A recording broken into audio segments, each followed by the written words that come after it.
where truth and fiction collide. You're listening to John Christie.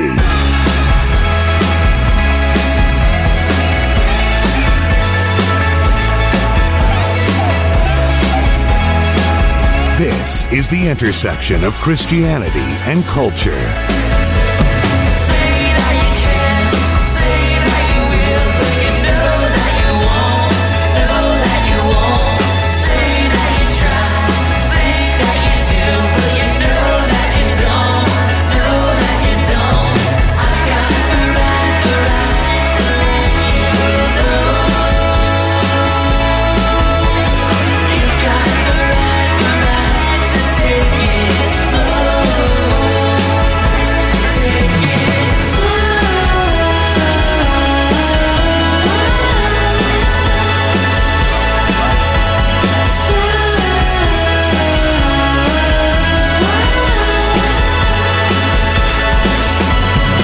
All right, well, welcome back.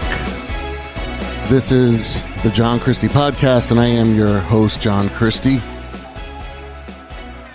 Today, my guest is a former professor of philosophy, and he believes in objective morality.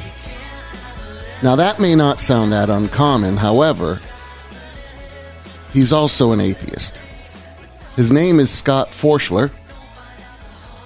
And Scott doesn't believe in objective morality in the same way that I believe in objective morality, meaning the traditional position that there is a lawgiver, an object, i.e. a God, that is the foundation of morality.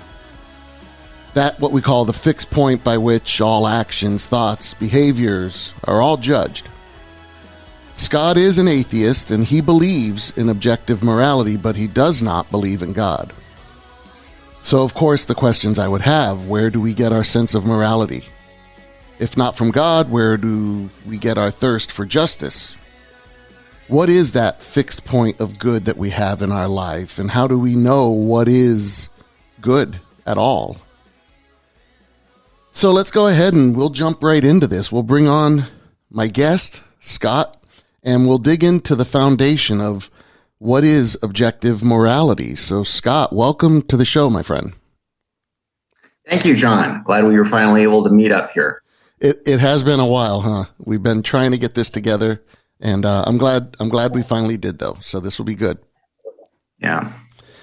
So, Scott, before we get into the whole objective morality discussion, tell me a little bit about yourself. You're a former professor, you're an atheist, and anything in that direction that's going to, shed a little light on who you are and how you came to this position. Sure. Just a few brief background points might shed a little light here. I grew up in Minnesota in what I would describe as a very liberal Catholic household, where I think theology was less emphasized than the social community values of attending church, but there was some, semi-seriousness about it. That aside, I was I would just self-describe as precocious. I was reading a lot very early, of all kinds of sources, and a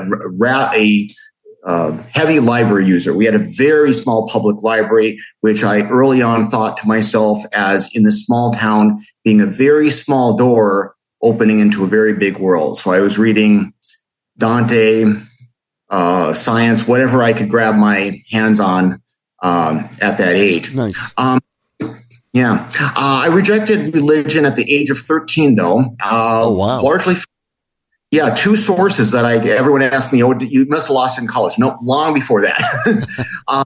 There's two very specific sources that led me to that. One is we got a World Book Encyclopedia, and I read a lot of articles on world religions, including my own. And it struck me that they all seem to have a lot of analogies, that they all seem like things that could have been invented. None of them had more evidence than the other. And the other actually had a similar effect upon me. It was a missionary tract I remember reading by a Catholic missionary who was describing, at least as I recall it, this might not have been fully accurate, but as I recall, he was saying, here's this story, this myth of a child in another culture who's, in this myth, saved the community. But of course, we know that it was really Jesus Christ, the child who grew up to save us. And I thought, wait, that sounds like the same story with different names, different details. Right. From an early on, thinking of analogies, thinking of parallelisms, thinking of evaluating your own beliefs and values by the same standards that you evaluate others and vice versa. And this actually leads into my ethical theory, as we'll see later on. Well, a few other short details, and then we'll get into the meat of that. I was academic for a long time. I got several master's degrees, became a librarian in my 20s. And then when I was 30, I entered a PhD program in philosophy. And eventually I focused there on moral theory after taking a course on Immanuel Kant's theory.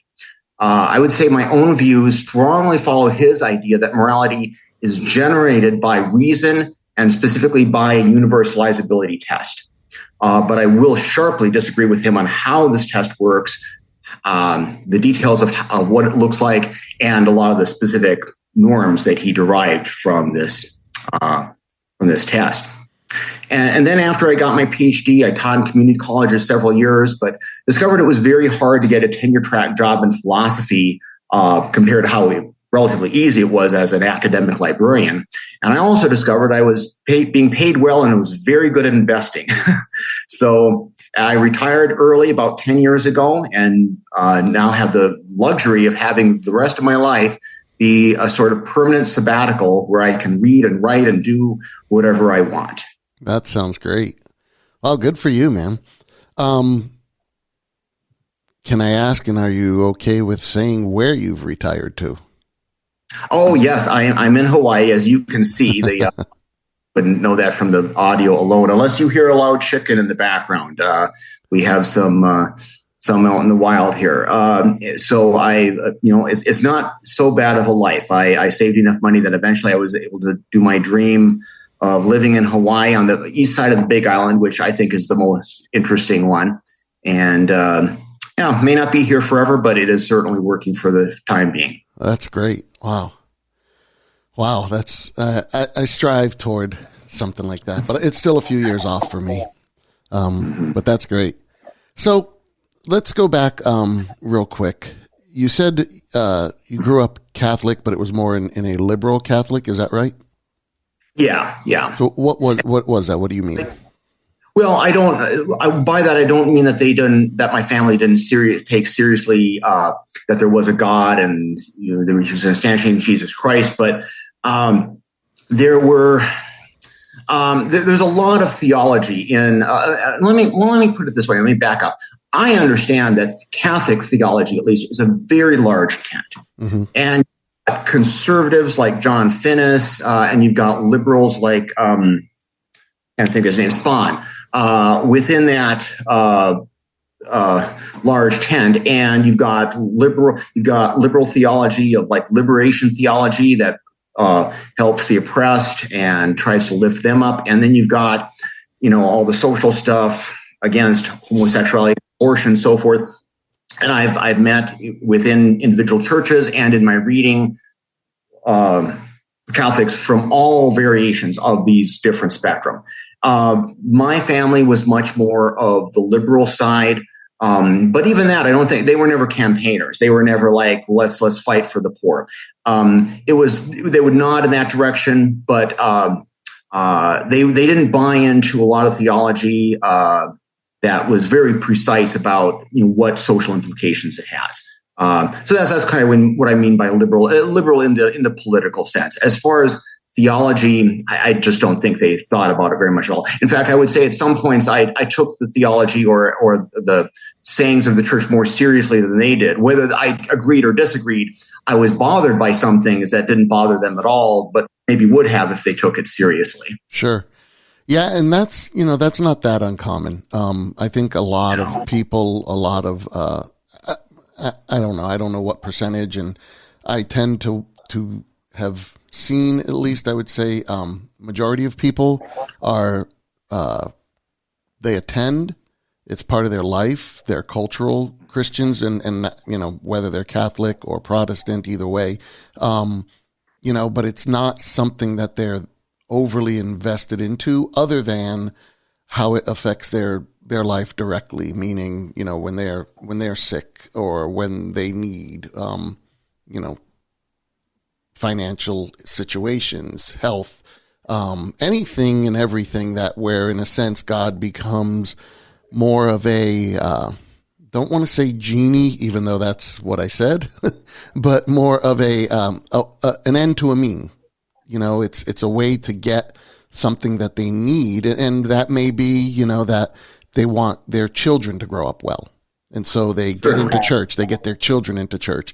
They may want, for themselves, to meet the right person. And so they draw close. And that tends to be, I think, over time throughout history. I mean, I could even go back to Israel, that tends to be, I think, more of the relationship that people cultivate with God is, a way to get something from them. And I'm trying not to make it sound, as selfish as it's coming across, but ultimately it is. It's a selfish, gain of, rather than it being a thing of, oh, wretched man that I am, and repentance for my sin.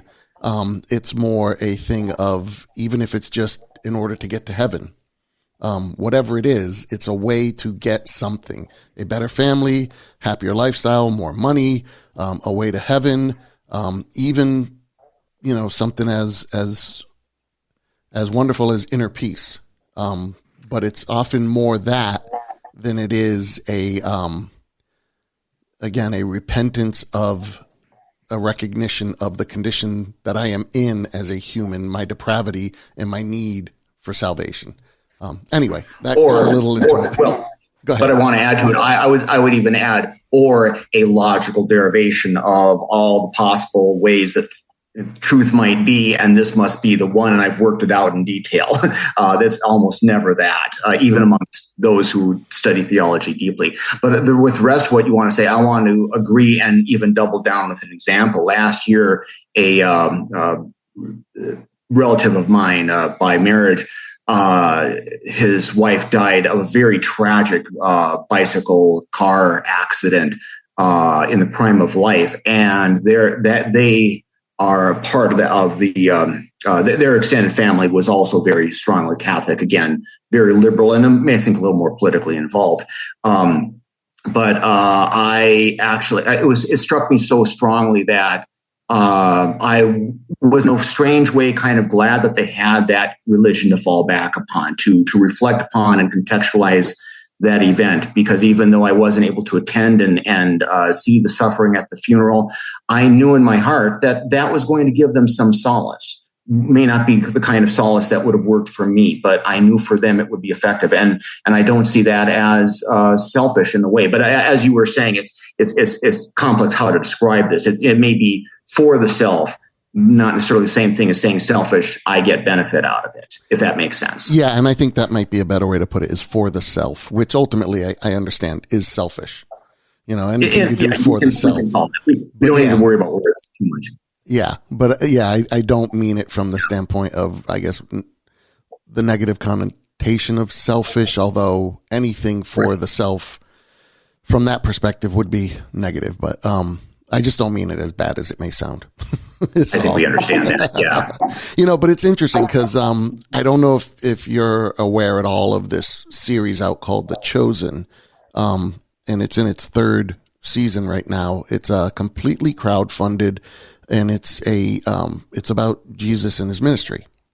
And it's the first time, other than the Passion of the Christ, Mel Gibson's movie, it's the first time that I think there is a really well done, well produced, well acted, well just made biblical story.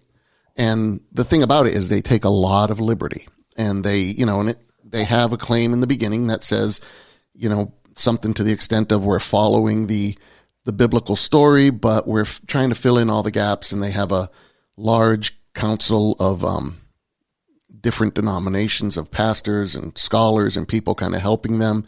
Anyway, all that to say, right now it's, I think, the end of season 3, and the direction that things are going with Peter, and I have a feeling it's going to go the same way with Judas, is this feeling of, what am I getting out of this? I've given my life to this guy. I've left my family. I'm traveling. I'm doing all of this, but I'm not seeing the results. I'm not seeing what I expected to see. He's not taking over the Roman kingdom. He's not doing these things. And that's kind of what struck that in me about that, for self is, so often, even in our greatest, efforts and our greatest intentions, they're really rooted in self-serving reasons. And, anyway, and I see that that's where they're going with that storyline. And my hunch is that is probably going to be the direction they go with why Judas ends up betraying Jesus. And it kind of, I think, will come to that point with him of, this isn't what I thought it was going to be. This isn't, and often that's what I hear stories of with people when they do become an atheist is, God didn't heal my mother, and that caused me to no longer believe in him, or God didn't, whatever it may be. Oftentimes it does come down to some emotional loss that they feel like, what, he didn't respond, he's not there, I'm done with this thing, and they move on. Not all the time, but I do hear that often. Well, I haven't heard of that series or maybe forgot about it, but I will check that out because atheist as I am, I'm interested in well done art portraying a story, even from a perspective I don't necessarily agree with. For example, too, we don't need to go down the rabbit hole of movies, but others may disagree with my choices here, but I have deep respect for Jesus Christ of Montreal and The Last Temptation of Christ, both of which doubtless take liberties with the gospel story as we understand it. But I think when we get to the end of it, you realize, the final message is garden variety, cut and dried Christianity as far as renunciation of the self and related themes. So, I would look into that series then. Yeah. And it's free if you get the app. I believe you can watch it for free. It's also on Amazon. I think that's it. I think you either watch it through their app or you can watch it on Amazon. But yeah, it's definitely worth checking out. It's a well done production, which is often lacking in Christian entertainment. But I think they're doing a really good job with it. So anyway, this wasn't to pitch The Chosen or anything. So let's talk about what we're here to talk about, which is morality. And, I'll start it off in a direction, but I'm open to wherever we go with the conversation. But what I'm really interested in is the idea of objective morality. And so first, I'd like us to set that stage, define those terms. What does it mean to say objective and on the other side, subjective? And maybe you can give us a little bit of an understanding of what that means. Obviously, we're going to relate it to morality. So what is it to be objectively moral, or what is objective morality? Right. Well, the way I would put it, and this, for anyone familiar with Kant, this is going to sound somewhat Kantian, but I'll also try to explain where I diverge with him on certain points where I think he actually got his fundamental idea wrong. The basic idea, though, is that there's a certain way of valuing things, which is either leads you to consistency or inconsistency. And that has nothing to do with the empirical facts of the world. It's not because there's a list written in stone somewhere or a command from someone that says things on this list are right and things on this list are wrong. It's that if you try to value yourself doing the things on that's what turns out to be that second list, you inevitably run into inconsistency. You cannot possibly consistently value those sorts of things. And whereas things that are obligatory are things that you can't value, you cannot value yourself dissing them or disvaluing them. And this is just because of the relations of those values. Now, the tricky thing is, as I found in this, is how do we describe these things that we're talking about, valuing or disvaluing? How do we describe actions? Kant talked about maxims, and his idea of a maxim was something about an intention to do something in a certain situation for a certain goal. And then there might be other ways of construing that.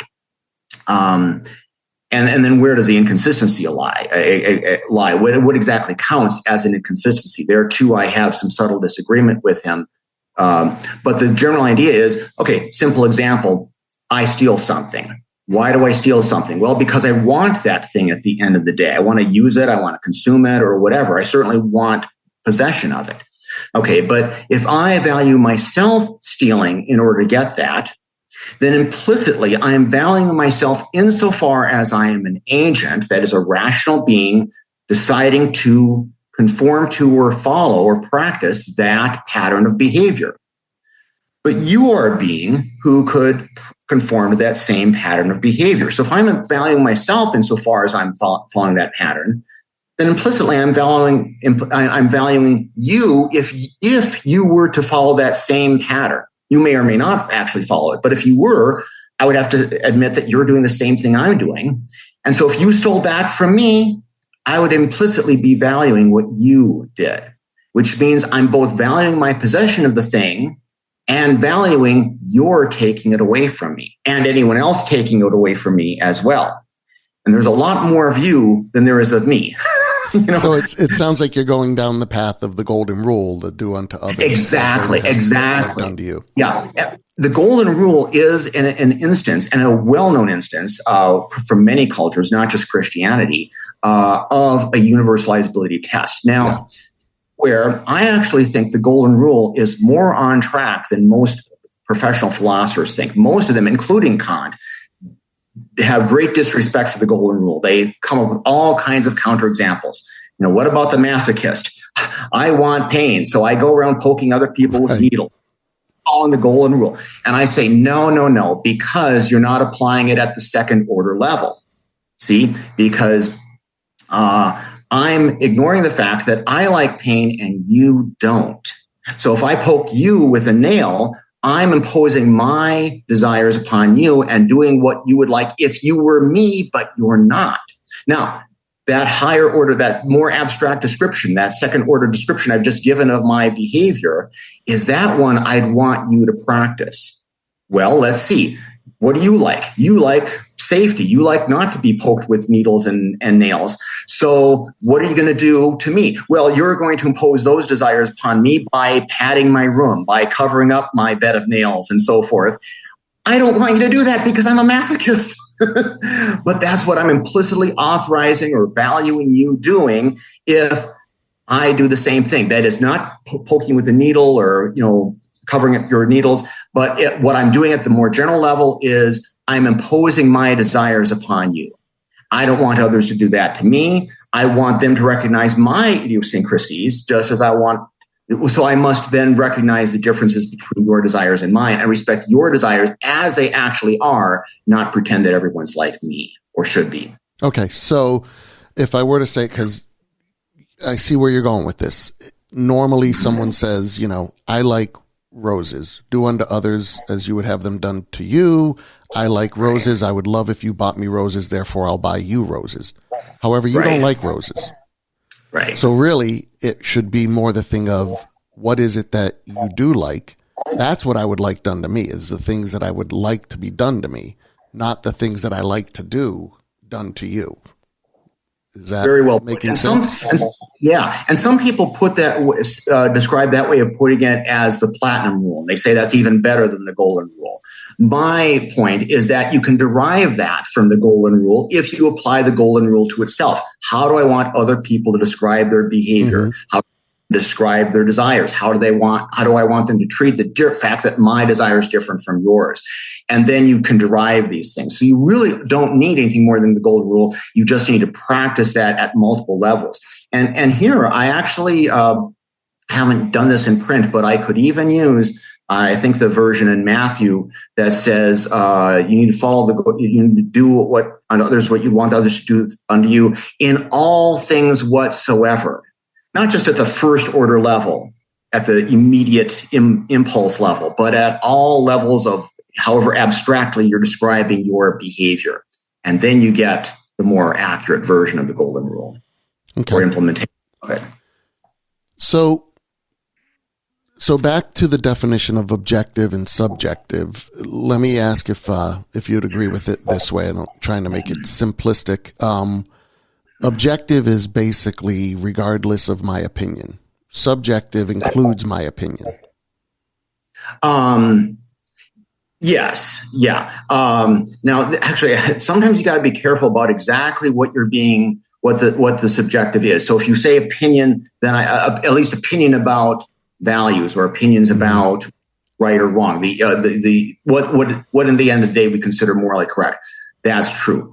You can also be a subjectivist about whether someone has a certain desire and whether that desire is legitimate. You can be a subjectivist about evidence. Okay, and there's actually a fierce debate within modern analytical ethical theory between objectivists and subjectivists about moral obligation given your evidence. Okay, and roughly it's like this. There's several examples that make it clear. A doctor has pill A and pill B, and I'm sorry, pill A, B, and C. Okay, but he's out in the wilderness, so he doesn't have time to look this up or Google anything. A patient comes to him with a certain set of symptoms. Now, the doctor knows that the symptoms are bad, but he'll live. Either one of pill A will completely cure the patient or kill him. He's not sure which. He knows that C will make the symptoms better without any risk of death. Now, which one should he do? Now, suppose that in fact, pill A is the one that will cure the patient. Pill B the one that will kill him. Okay, then an objectivist about moral theory, again, looking at it from the epistemic point of view, will say that he ought to prescribe pill A. But a subjectivist about epistemic subjectivist about moral obligation will say, no, you should prescribe pill C because you don't know. You have no evidence that pill A is the right one. So go the safe way. Okay, so I just want to point out that when we talk about objectivism, subjectivism in moral theory, a lot of people will jump to the distinction I just made. And there, I'm a pure subjectivist. I want to go for our evidence. Don't do this wishful thinking of what if I knew. No, you don't know. Just focus on your evidence. But as far as evidence, as far as the subjectivism of your opinion, whatever. If you think something is right, that in itself does not make it right. It's subjective because you couldn't work it out logically any other way. In that, let me just give an analogy. It's like mathematics, and others before me have made this analogy, that if you try to work out a mathematical system in which 2 + 2 = 5, you could try that. You could set up some axioms, but they will break down. If you try to elaborate that system and spell it out in a fully realized way, you'll end up contradicting yourself. It won't make sense. And that's not because when we put two things next to two other things, we don't see that they turn into 5. It's not an empirical analysis. It's not an empirical observation. It's logic that gets you there. There's no other way to make it work. And I think morality, at least the most fundamental moral principles, are like that. This is good. There's so many things in this that we're going to get to, and it's almost as if you've seen my notes sheet here, because you're touching on points that I'm very happy you're speaking about value and these types of things like logic with it, because let me start with this. Sure. Based on what you just said, is morality real or is it a construct? Does good actually really truly exist? That is a very interesting way to ask that question. Okay, so because there's actually a philosophical movement in or school within modern moral theory called constructivism, moral constructivism. And there's a lot of variation within that. There are some constructivists who are subjectivists, although I know at least one famous example of that who switched over to objectivist constructivism. So maybe we'll win the day. I'm an objective constructivist. And let me put it this way. We do construct moral values, but there's only one way to do it. Just like we construct mathematics. We didn't discover mathematics written down. That is, we didn't look in the universe and see, oh, there's the mathematical truth. What we did is we've needed a way to count things. We needed a way to keep track of things, and we called that mathematics. And when we developed how it works, we found there was only one consistent way of doing it. Now, there's lots of different notations.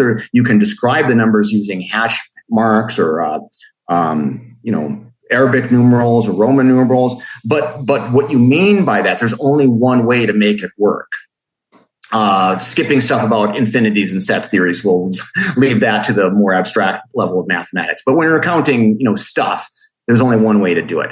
Likewise, we construct moral values. They weren't written down. We didn't discover them in the universe. But you might say that what we discovered as we tried to approve of ourselves, as we tried to make self-evaluations of ourselves and others, we found, if we thought about it carefully, there's only one way to do it. If we pursue that, at least that's my argument, if we pursue it all the way through. Now, of course, there's disagreement about ethics. That, I think, is because there's a number of sources for that. Obviously, some of us are egoistic, and all of us are egoistic to some extent. So we try to rationalize. We try to construe what we're doing in a way that sounds rational, sounds like it's universalizable, even though maybe it really isn't. We also oversimplify things. We often take a principle that works very well 98% of the time and say, that must be objectively true, forgetting about the 1 or 2% of the time when actually that principle should not be applied. And again, it's because we wouldn't want others to apply it in that situation if we might be on the receiving end of the harm. There might be others, but we do disagree. Disagreement by itself doesn't mean there's not an objective truth. What we can do then is try to find out why was there disagreement. And that's difficult. Sometimes we're the ones wrong. Yeah. We have to be humble.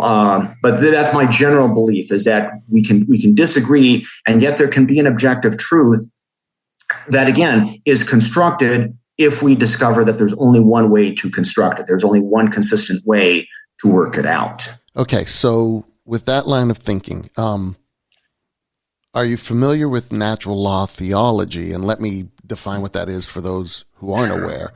But basically, it would state that human beings possess an intrinsic values. We possess values that are intrinsic within us that govern our reasoning and our behaviors. And I guess that would be my first question: is do you believe in that? Because the way you just described it sounds like that's what you were pointing towards when you were saying, we discover this way to judge morality, which is out there. What are your thoughts about that natural law theology? Yeah, so that's interesting too, because when I think the phrase natural law was first used by Roman authors like Cicero, my understanding, which is very limited, I might have the philosophical history wrong here or incomplete, but my general view of reading, say, Cicero on this is that when he said natural law, all he really meant was objective law. And there was no other ontological baggage to this. Certainly wasn't coming from a god. It was just this objective fact without any clarity about exactly what made it objective. He didn't pursue that, as modern philosophers, I think, have done further. In that sense, though, if that's what we mean by natural law, then yes, I'm a proud natural lawyer, no problem. But then I got to qualify it, because so many people, especially with the Christian influence and Christian versions of natural law, have used that in a much more particular way to mean, I think, closer to the way you were putting it, that there's some source, there's some essence, there's this intuition of not just values, but of moral values. Okay, so let me unpack a little bit more why I disagree with that way of thinking. First of all, as I trust you'd agree, we have innate desires. There's no question about that. We desire food. We desire shelter. We desire the joy of sexual intercourse. There's all kinds of things that we naturally desire. Some of us even desire, and again, probably all of us to some extent, power, a little bit of superiority. Wouldn't mind that. Feeling of respect from others, and sometimes a little bit more than we deserve. In the long, by some standard or other. But we can judge, we can evaluate those values, those inclinations we have, by going higher order and asking, well, okay, I have this impulse. Would I want anyone who has that impulse to act on it in any situation? No, because that might hurt me. That might hurt my own desire of the same form or other desires I have, which are really more important in the end if I have to choose between them. And so that tells me by, again, a universalizability test, I'd better not act on those impulses, at least all the time, at least in certain circumstances, because then I'd be doing something I wouldn't approve of in any agent at large. And therefore, implicitly, I'm not approving of it in myself. Even if I pretend I like it, I might like the result, but I can't really approve of the way I got the result. Okay. Now, let's suppose that we had not merely those desires, not merely those feelings of value, but some feeling of some innate feeling of what was morally right. Okay. And that I think was what the modern natural law theorists are suggesting is that, yes, we have these desires and we can evaluate them, but this deeper feeling of what is morally correct is something innate in us. Now, what I'd say to this, and again, I'm drawing here from many other constructivist philosophers like Christine Korsgaard and all the way back again to Immanuel Kant, is that if we had those, we could evaluate them just like we evaluated our first order impulses and ask, is this something that I'd want others to act upon?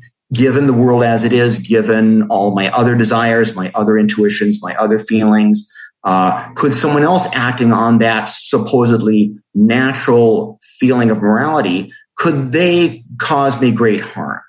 And if they could, even under some circumstances, then I'd have to say, well, then I shouldn't always think that moral feeling, wherever it's from, is always correct just because it feels moral to me.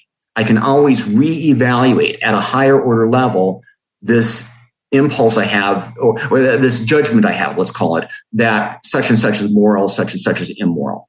We can go wrong at that level too. And we need to use our reason to evaluate that and determine whether that is truly right or truly wrong. Okay, let me back up then, because at the beginning of that segment, what you were saying struck me. The desire, we desire for food, we desire things. C.S. Lewis has a bit on this where basically what he refers it to or states is that we get hungry and we desire food because we know there is food that can satisfy the hunger. We look for love and desire that touch, that intimacy, that relationship because we know that is something attainable by means of meeting a person and having that relationship. And that gets applied to our sense for justice, our sense for right and wrong, because we know intrinsically that there is right and wrong. There is justice. There is good, that it's not just a construct, but it actually is something that we can strive toward. I'm not certain about attain to, but we can do our best to attain to it. And these things, we seek after them because inside, and this kind of goes back to that natural law theology, we know that it's there. Now, whether you were to remove God from that and say, well, it's there, but it's not there because there's a God. It's there because, in a sense, that's where I get hung up, because it's just there. Because one of the directions you've gone now with a couple of these is in talking about value and the weight of measuring, in a sense, value to determine morality. I look at the animal kingdom, and when we see a lion track down an antelope and kill it, we don't call that immoral. Right. We make a determination about it by several different factors. However, when man kills another man, we have all these different checks and balances and weights to go through to determine whether it was a moral action or an immoral action. Now, we don't know the intention of that lion. We're assuming the purpose for killing it was for food, and therefore it's justified, and we don't consider it a moral task. But it seems that this judgment of morality is tied to intelligence or intellect. And the more, in a sense, advanced the creature, the more intellectual the creature is, the more their capability to discern, to determine what is good and bad in what may seem the same action, killing. We know sometimes there's a moral dilemma there. Is it good? Is it bad to kill, depending on the need, depending on the situation? Is it self-defense? Is it, whatever it may be? We make a moral judgment to it. So going down that path of, on one hand, we're at this point where we're making moral determinations based on our ability to have logic and reason and our intellect. We're advanced beings over, the rodent who's acting more out of nature or necessity or whatever. We don't hold them to those moral standards when they kill something, when they do something, but we hold one another to that because of intellect, because of our advanced position. And that's where, when it goes back to the natural law theology, I don't see how we can't base that at all in anything other than there being some advanced intellectual being. And this is where, there's these historically 5 arguments for the existence of God, and one being the cosmological argument, the creation of the universe. It came from something previously, and that thing would have to be eternal. And that's, Aristotle's immovable mover. It's that first cause. And then you have the intellect of the universe and the fine tuning theory, and that's another evidence. And then you have the objective moral argument, which is another evidence. And as we go through these, the ontological argument and then the argument from experience, they're not independent. They work together.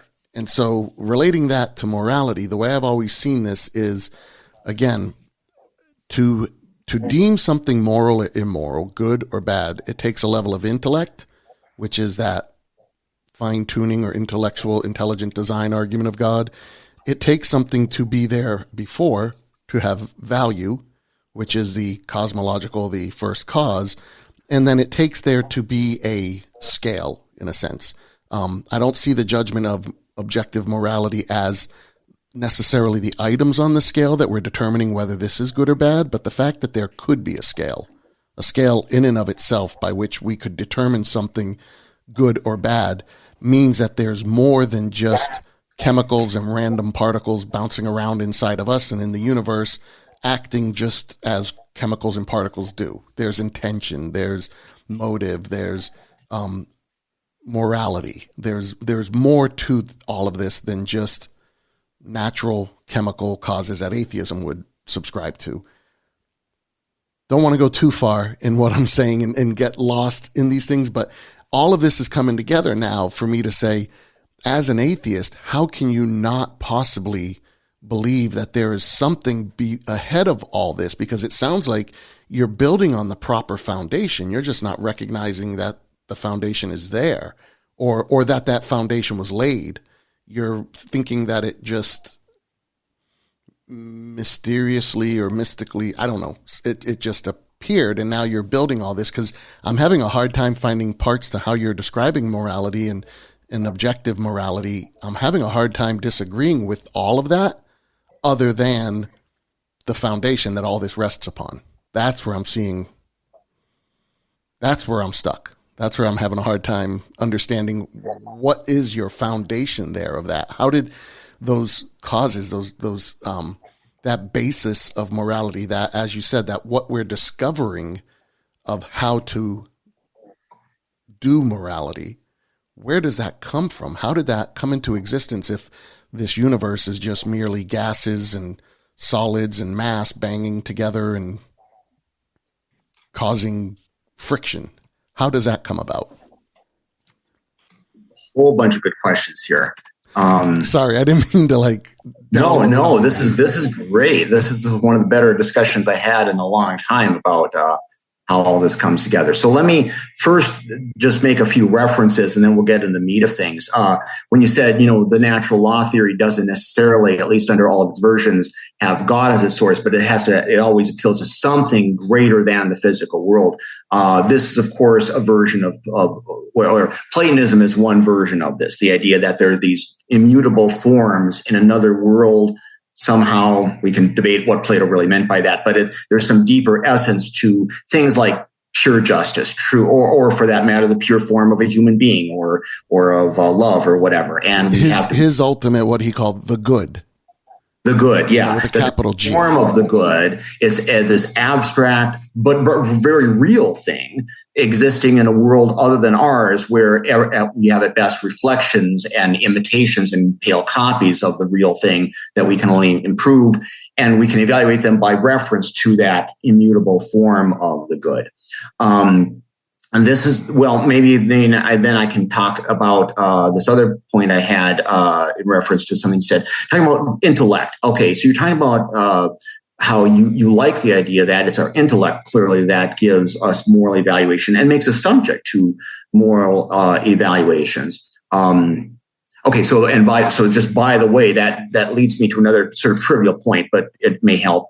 It has occurred to me that moral judgments are not merely second order, but they are at least a third order evaluation. And what I mean by that is that, I can value something. I want food, okay, and then I pursue food in a particular way, or I eat a certain kind of food, and I at least implicitly think to myself, or rest upon the judgment that pursuing that food in that particular way is itself something I value. So now I'm going second order, okay? And if I'm going to make a moral evaluation, that's a third order evaluation, saying that my approval of that second order evaluation is itself on track, good, something I approve of. Lions can't even go the second order. And so there's nothing to evaluate.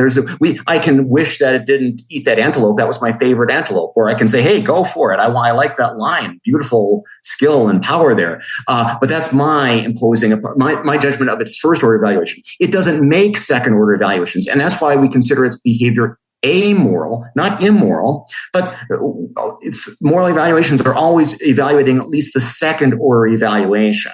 So you might want my food. I don't mind that. There's nothing immoral about that. If you take it from me and you think it's okay for you to take it, now I make a moral evaluation of you.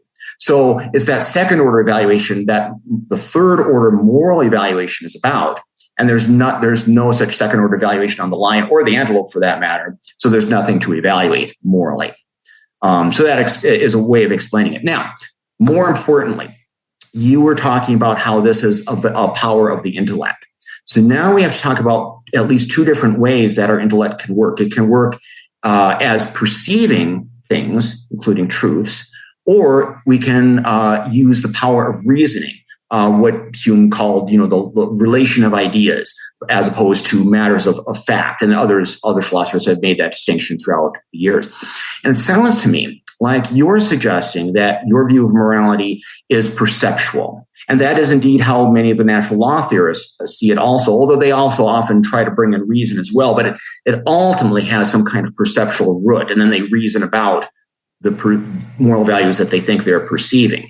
Can you define that a little more, what you mean by perception? Oh, yeah. Well, it's basically a version of Platonism is a version of that, where you just think hard enough, or you see with a third magical eye some kind of special moral sense. Many English philosophers in the pre-modern era talked about the moral sense. They were called moral sense theorists. They believed that there was a special perceptual faculty, just as we have sight to vision to see things, we have hearing, we have this ear that functions to hear things.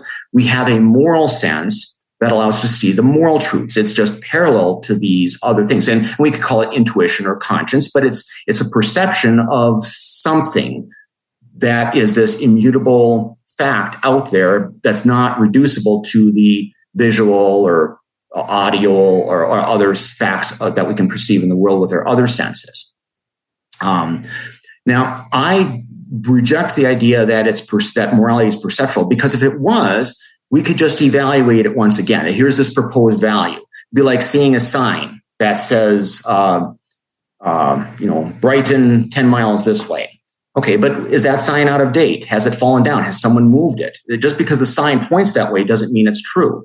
Or I can see someone writing in a book, helping widows is good. Okay, helping blind people across the street is good. Okay, well, the book says so. Is it true? Maybe it is, maybe it isn't. Maybe there's something even more important in the circumstance I'm in, and so forth. We can evaluate that. in other words, if morality was given as a perception, then we could just ask, okay, how should I respond to that perception? And that itself is a moral question. Should I follow this particular bit of advice or this suggested value? Even if I feel the value and I perceive it by my feelings, we know that our feelings can go astray. So in response to the fact that I feel that, that's just another empirical fact about me. Should I act on that feeling? And the answer is sometimes yes, sometimes no. And again, the only way we have ultimately to evaluate that, I think, is ask, well, would I want other people to act on the same impulse in the same circumstance, given its likely effect upon others, including me? And sometimes the answer is yes, sometimes it's no. The mere fact of the feeling is not self-authorizing. So, and I hope that ties in a little bit with what I was saying earlier, and it shows a different understanding of what I see as intellect versus the merely perceptual intellect. Now, there's one more thing I want to throw in, and then you might have further questions. The question of whether we have just chemical causes or something more, something intentional, mental. Is there some reality beyond the chemical? Well, this gets into the sort of lower and higher orders of things in the physical world. And here, there's a view that I subscribe to, which goes under different names. Sean Carroll, a physicist, calls it poetic naturalism. And there's another author who I don't have time to look up who has a similar view, and he says there's more here than stuff. There's how this stuff is arranged and how is it related to other stuff. Now, that too might sound very reductive, but there's a lot of ways for stuff to be related to other stuff. There's a lot of different relations that can come in. And the idea of poetic naturalism, as Carroll puts it, is that, yes, ultimately everything is composed of stuff, but the way it is arranged gives rise to emergent phenomena. Now, emergent phenomena doesn't mean, or emergent objects, doesn't mean that when you put two things together, a third one miraculously appears. It means that those two or more things bear some complex relation to each other that can't easily be reduced. It can, in any given instance, can be reduced to the stuff it's composed of. But it can be more fruitfully described in a more general way. So, for example, the equator is. I love to go back to this example. The equator is emergent. It's an emergent object. We can even say it's constructed. It's constructed out of our theories of how the Earth turns and what it's made of, so forth. Now, if you took away every atom of the Earth, there would be no equator. If you put all the atoms back there and you spin the Earth, there is an equator. But if you go to the equator, there's nothing there. It looks like everything else. It's a construct. It's an extremely useful construct. And in that sense, it is objectively real. Once you realize that the Earth is spinning, there's only one place that the equator is. When you define the equator, there it is. But it's not there in the same way that the atoms are there. We might say, as philosophers like to say, it supervenes upon the structure and the rotation of the Earth. But it's an abstract way of describing some very general facts about how those atoms of the Earth are arranged. Okay, now if we accept that that's true about the equator and about things like the United States of America, which again is not a physical object, although it has boundaries, or the Second Amendment to the Constitution. I mean, that's not a set of words on a piece of paper in Washington, D.C. That's it's a way of just saying that it exists is a very general way of describing something very general about the patterns of behavior that people have with relation to each other and the purposes they have for using this concept. And it's very real, just like money is very real. If enough people believe in it, its construction is real. It has an objective material. I got to be careful with saying material, but it has an objective reality based upon the material fact about what people are doing with it, how they're behaving, how they're talking about money.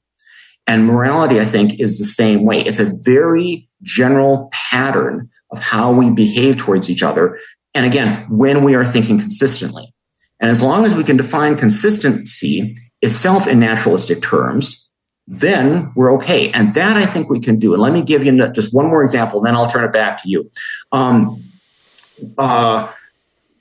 To make my system work, I need to assume two things. One, that we can represent things, that I can think of a red ball and you can think of a red ball, and we can represent that in our minds. Or I can think, I want that red ball, and you can think, I want it too. And then who should get it? And we talk about that. Okay. We can represent objects. We can also represent values, desires, and then we can evaluate them at the higher order level. And that requires one other thing, that's a loop. Okay. Now, how do we represent things? I don't know. That's for psychologists and philosophers of psychology to talk about. And some people challenge that. Some people say that requires a metaphysical, non-naturalist explanation. I have nothing to say about that except that I doubt that. I think that naturalistic objects, including computer programs, can represent things in the world and things about their own programs and so forth. But that's a whole nother debate. What's incontestable is that once you have that power of representation, then to get morality, at least under my theory, all you need is a loop. And loops are extremely easy to naturalize. Any first-year electrical engineering student or computer programmer knows how to build a loop, something that takes its own output as a new input and does something new with it. And that's exactly what I've been saying about reflection, that we go higher order when we reflect upon our first order values and then our second order values and make evaluations. As long as we can make that first order evaluation in naturalistic ways, the rest just requires a loop. So in a sense, there's more here than stuff, but the way the stuff is related to other stuff, the way it loops back upon itself in its representations, leads to these very complex things.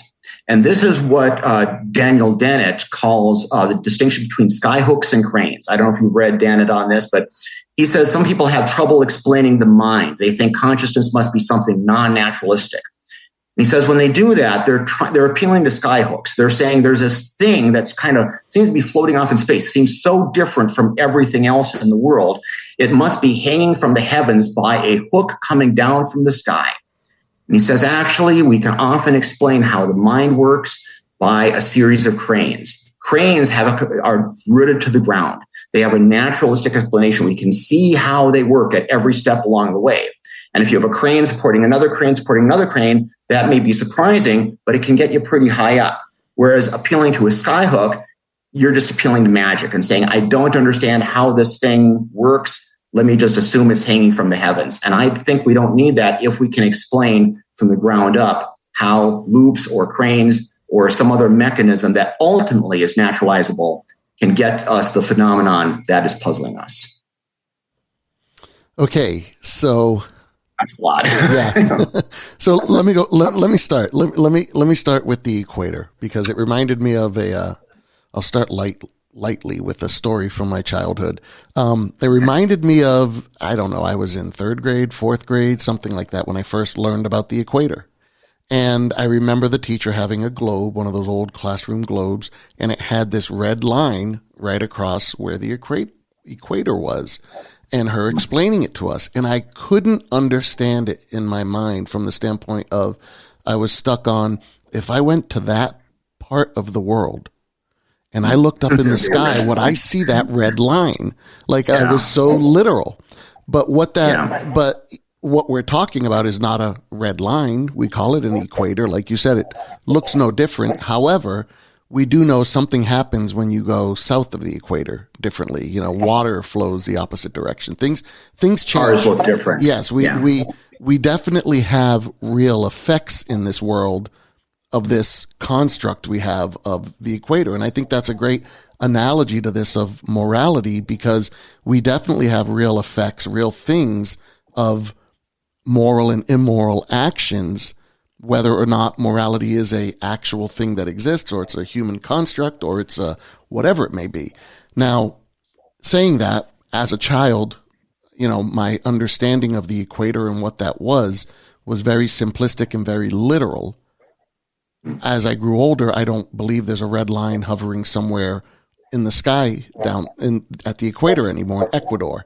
I know now better, and I understand how to some extent, I understand how the hemispheres work and all the impact of the equator and different things. I see morality in the same sense, where as a child, morality can tend to be more basic, cut and dry. Mine is a common word that children, infants will use.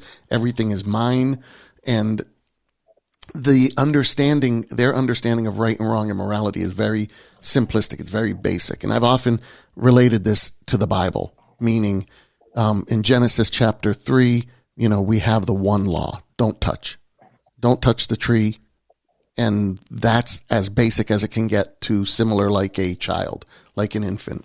You go through to Exodus, and I see these kind of more as the rebellious teenage years, maybe. And now we've got, 10 rules. We had to take that one. That couldn't be followed. Now that you're older, we'll make it 10. Here are these 10 rules that we'll try to get you to live by. If you can follow these 10 rules, you'll do well with each other. You'll do well with God, and you can be happy. And then as they get older, now we get to 613 Levitical laws. Maybe at this point we're in our late teens or our 20s or something as we're growing, and we're finding out nuances. And what if I do this? And what if I don't do it quite that way? And you said not to touch it, but what if I brush against it? And you said, all these different things. And it keeps going. And then we get to the New Testament. And when Jesus comes on the scene, and later when Paul explains Jesus' teachings in more detail, what we see is that we're kind of at the age where now it's almost like God is saying, you should be able to figure some of these out for yourself. Your intellect has grown. You understand a little bit more. I've tried to give you stories, parables to understand these situations, and I'm bestowing upon you the honor of making your own determinations as to what is right and wrong, ultimately, even in your own heart, to see, am I full of self-love? Am I full of selfish motivation? Or am I trying to be more benevolent? Am I willing to give my desires for God's desires? Am I willing to let down or put down my own will and take on his will, and things to that extent? And we're dealt with more like adults at this point. To me, that's the progression of how we learn morality in our life. And that's why I do see it as, number one, a value system, and number two, an ability to learn that value system and grow in that value system. And this is where I'll go back to that first cause, because everything I know about the way the universe operates, I came from my parents. They existed before me, and they were more intelligent than I was when I was born. And as I've grown, I've learned from them as well as others, as well as life experiences, and I've matured. My parents went through the same progression. Their parents went through the same. And it goes all the way back to, at some point, there had to be parents that came from something, somehow, somewhere, because everything that we know comes from something. So morality, I see within that same sphere. It comes from something. The fact that we can discover it, the fact that we can learn it, we can grow with it, it is objective in that it is eternal, but I believe it is based in value, not in circumstances necessarily, but it's based in a sentient being's value. In this case, my value, your value. You had made a point about if we can both start with red balls and agree that these balls are red. It reminded me of, not sure if you're familiar with Matt Dillahunty, and he has a belief in objective morality. He's an atheist. He's one of the, I'm not. How do you spell his name? D-I-L-L. I'm not sure if there's I think there's an A in there. D-I-L-A, maybe. H-U-N-T-Y, something to that effect. I should know better because he was one of the atheists when I went to the American Atheist Convention and filmed My Week in Atheism. He was in that. And I didn't use this clip in there because there was just so much material and for editing reasons, but he talks about, to me, he was talking about objective morality.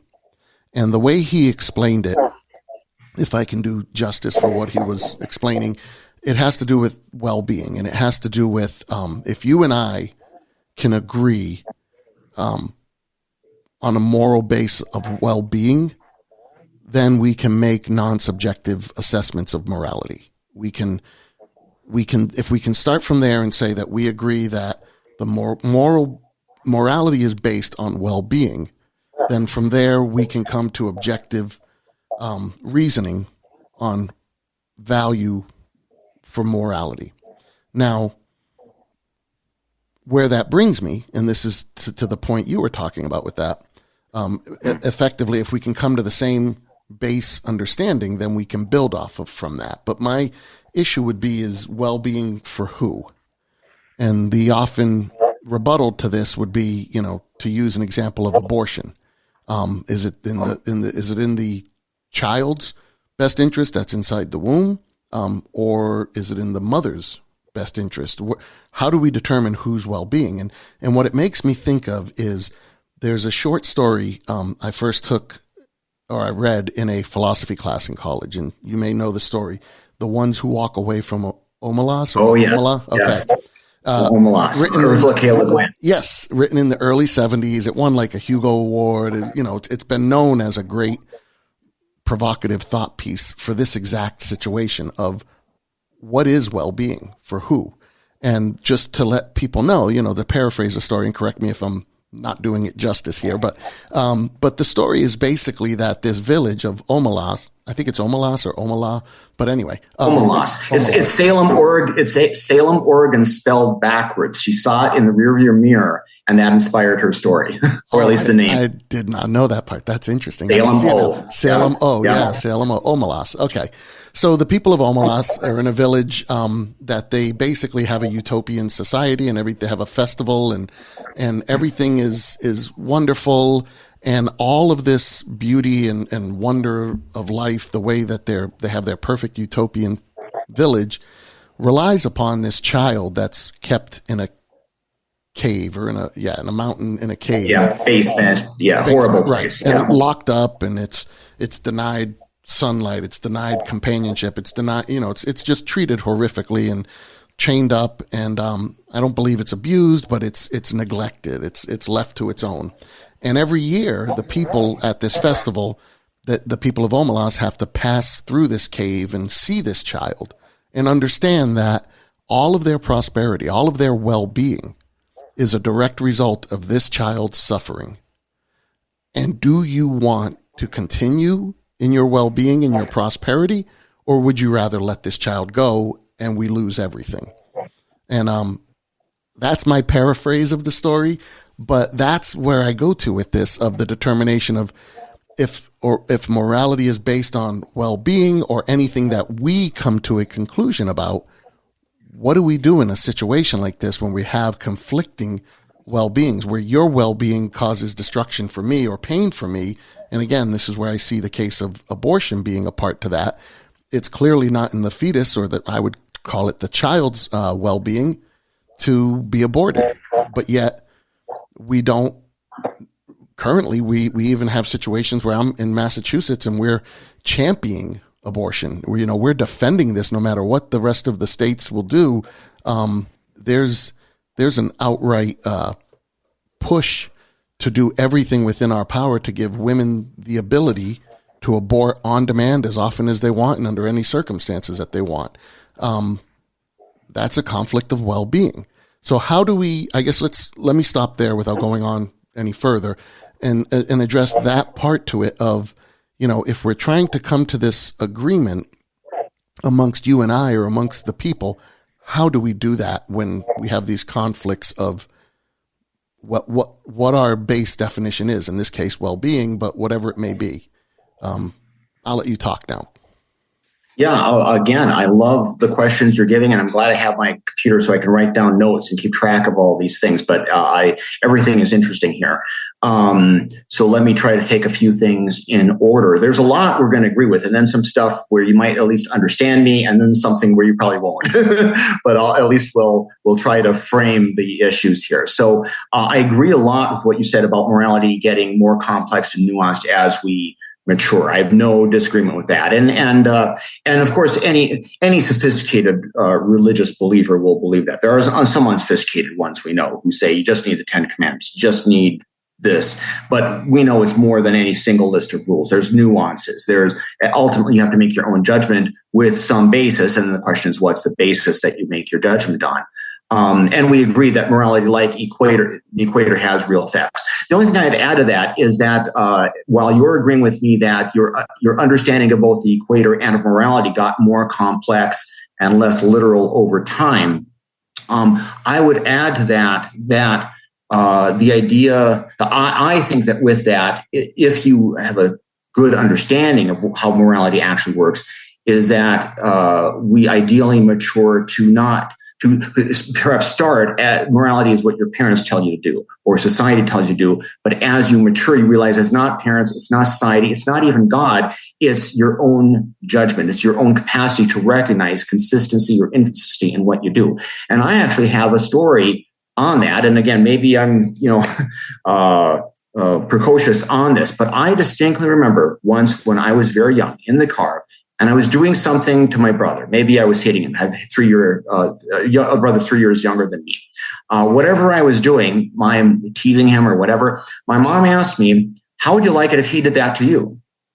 And I can't possibly have been more than 5 years old, but it stopped me cold. I realized, oh, yeah, I wouldn't like that.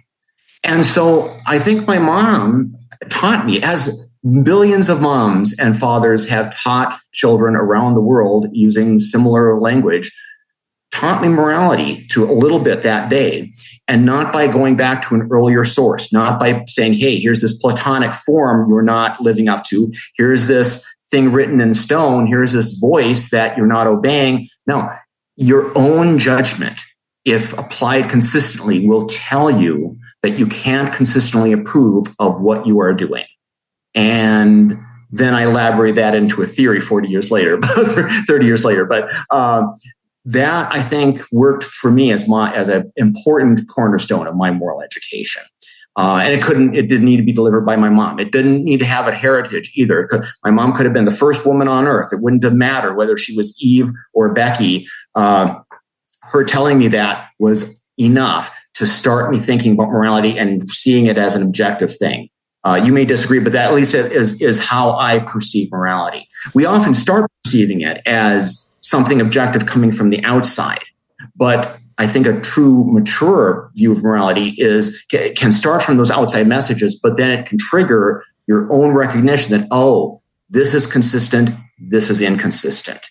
And that's all you need for the objectivity. But go ahead. Yeah, and I absolutely agree with that. And that's where I was saying, you're learning from someone who, and not necessarily you're learning the tit for tat of what morality is, but how to process morality, how to value, how to go about this. You're learning that from someone else, which to me says, again, morality is based in intellect. It's based in our ability to weigh value and to make determination. And everything that we know comes from a predecessor. To me, how can we escape the fact that basis of intellect to be able to weigh morality? I do believe there is a objective morality, but the interesting part to that is I believe there is a subjective objective morality. And let me explain it this way. As humans, as I've been saying, we can determine value. So our morality is based on our determination of value. Again, do I want to have my village of utopia and my peace and my wonderful of Omalaa, or do I want this child to be released from suffering? I have to have a weight, a value judgment there. I'm going to weigh the scales, and I'm either going to walk away from that child and go back to my festival in the village and enjoy my utopian society, or I'm going to free him. Which weight do I choose there? Again, I would say with the abortion, the person who has to make that decision is basing it on weighted value of the rest of my life. Am I going to take care of this child? Was I raped and I don't want to have this child that would always remind me of who my rapist was? Whatever the reason may be, there's an intellect happening there.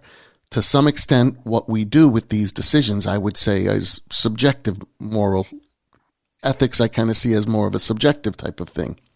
However, before us was God. And this is why, the Bible spends a lot of time in that first chapter defining what is good. God created this and he saw that it was good. God did this and he saw that it was good. We've got that word good coming up. So God is determining a value. It's subjective because it's God, again, a sentient person making that determination. It can be subjective. You can determine something is of lesser value. I can determine it's of more value. That's where it's subjective. I believe with God, in a sense, it's subjective, except for the fact that God being eternal means that he is therefore the basis of everything that we have. And that's what makes it objective, is that God has set this in order. God has set what is good. God has made what is good. And that's why when Adam and Eve eat from the tree of the knowledge of good and evil, all of a sudden they recognize that they're naked.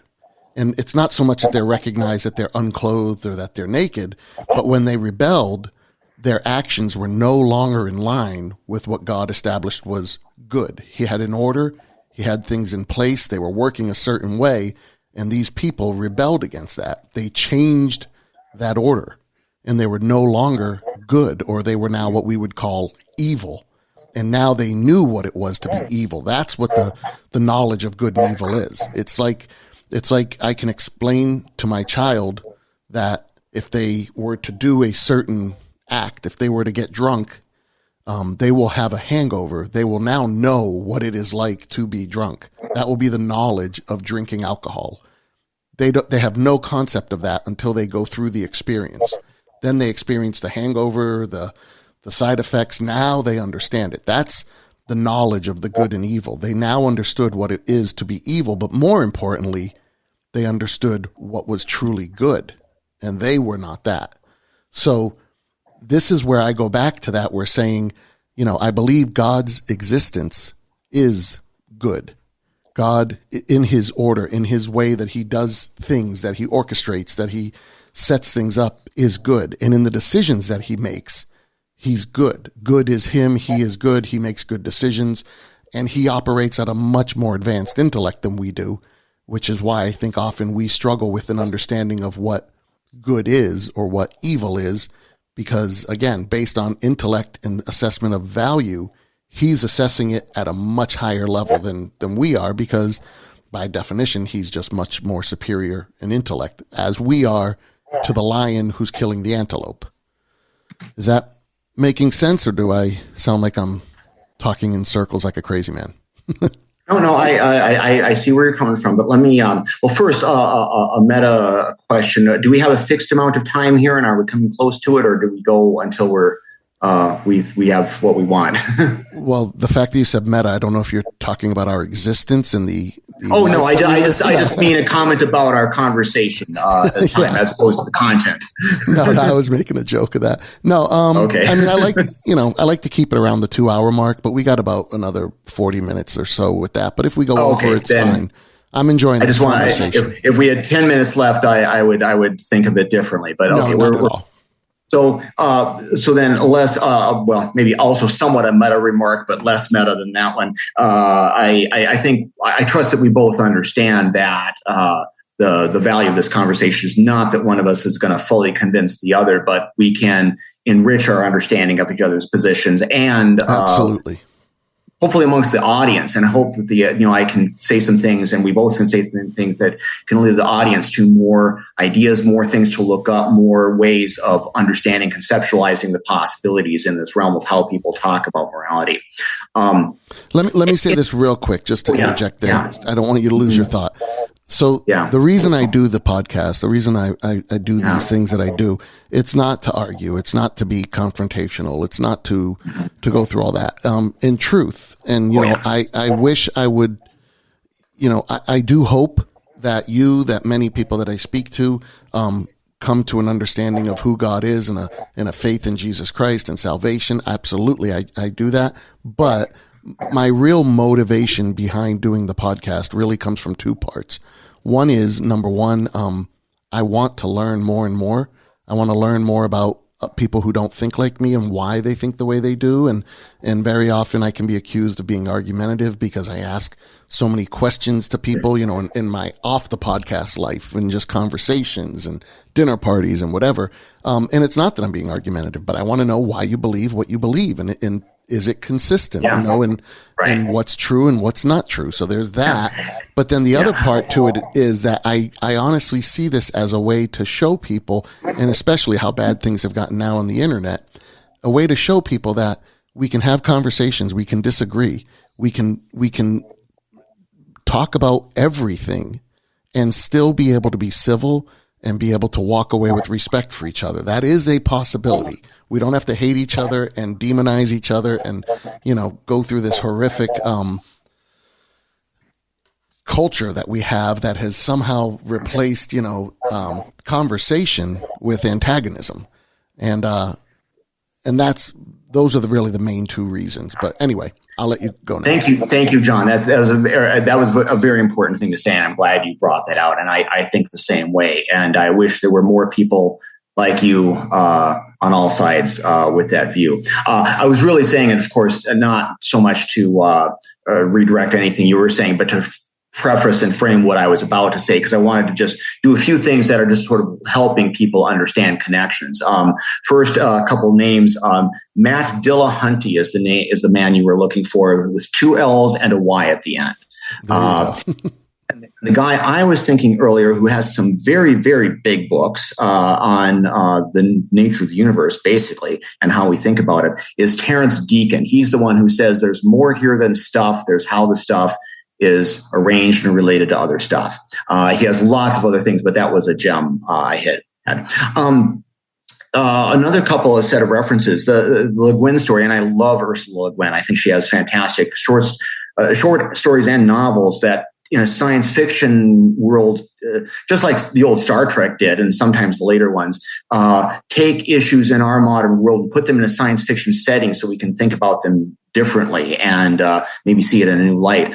And yeah, I think you described the story accurately enough. Of course, we should remember that her point was not original. Dostoevsky, one of his characters, made the same point in Crime and Punishment. You know, what if the happiness of the world depended upon the misery of one child? All Le Guin does, and she knew it perfectly well, died a few years ago. She knew. She was just taking that and putting it into a different setting. But it was the same issue, the same question. And it also was brought up in a different way with some different details in a very popular miniseries that many people may have heard of called The Last of Us. This is the latest version of the zombie apocalypse vision, where I don't want to give away too much, but there's a sacrifice that's posed where the question is, do we end one person's life to save the world, an innocent person, completely innocent, and who should make the decision and how should we make it? So it's a live issue that keeps coming up. Now, if I were to talk more about that particular dilemma, that could get us down a long rabbit hole. And what I want to say is something a little bit more general. First of all, I'll say I tend to be a consequentialist thinker with a lot of nuances to that I could explain if needed. I do think that the results, or the anticipated results at least, matter for making moral judgments. And so I think there's a strong pull towards, as Spock said in one of the movies, sacrificing the one for the good of the many. One thing I'd say about this particular story that Le Guin had, and the analogous story that Dostoevsky posed, is that these stories grab us more compellingly if we don't think vividly about all the different consequences of it, and exactly how is it that the suffering of this one girl is causing happiness for others. What possible mechanism could there be for that? That's what's so interesting about The Last of Us, is it actually shows you through the narrative an explanation of how the sacrifice of the one could be required for the good of the many. And of course, there are other movies that do this, not just Star Trek. There are others that spell this out. And I think sometimes when you spell it out and look vividly at the fact that there really is no other conceivable choice in this particular fully fleshed out scenario, a lot more of us are going to say, oh, yeah, I get it. We might need to sacrifice the one for the good of the all. If we think the good of the all really is good and that there's so many more of them than the one. It's a hard choice to make. And The Last of Us shows that very powerfully. And I think anyone who is tempted to say, yeah, I would make the same choice to not sacrifice the girl. You'd have to be inhuman not to sympathize for her. But if you think about the good of the all and the real fact that there's no other option, then it's not so obvious that that sacrifice is wrong. But I want to set that aside and then go to just a couple other things. Again, reference to other things that people might have heard of or could look up in the literature. You were talking about the idea of God being an objective source of value, and specifically for weighting conflicts. How much does this value matter versus this other value? And we need some kind of grounding for that. Otherwise, it might seem kind of arbitrary. How do we make this choice? And of course, conflicts are ubiquitous. There's almost nothing that where it's all good, everyone's better off. Those are pretty rare when you have those choices available to you.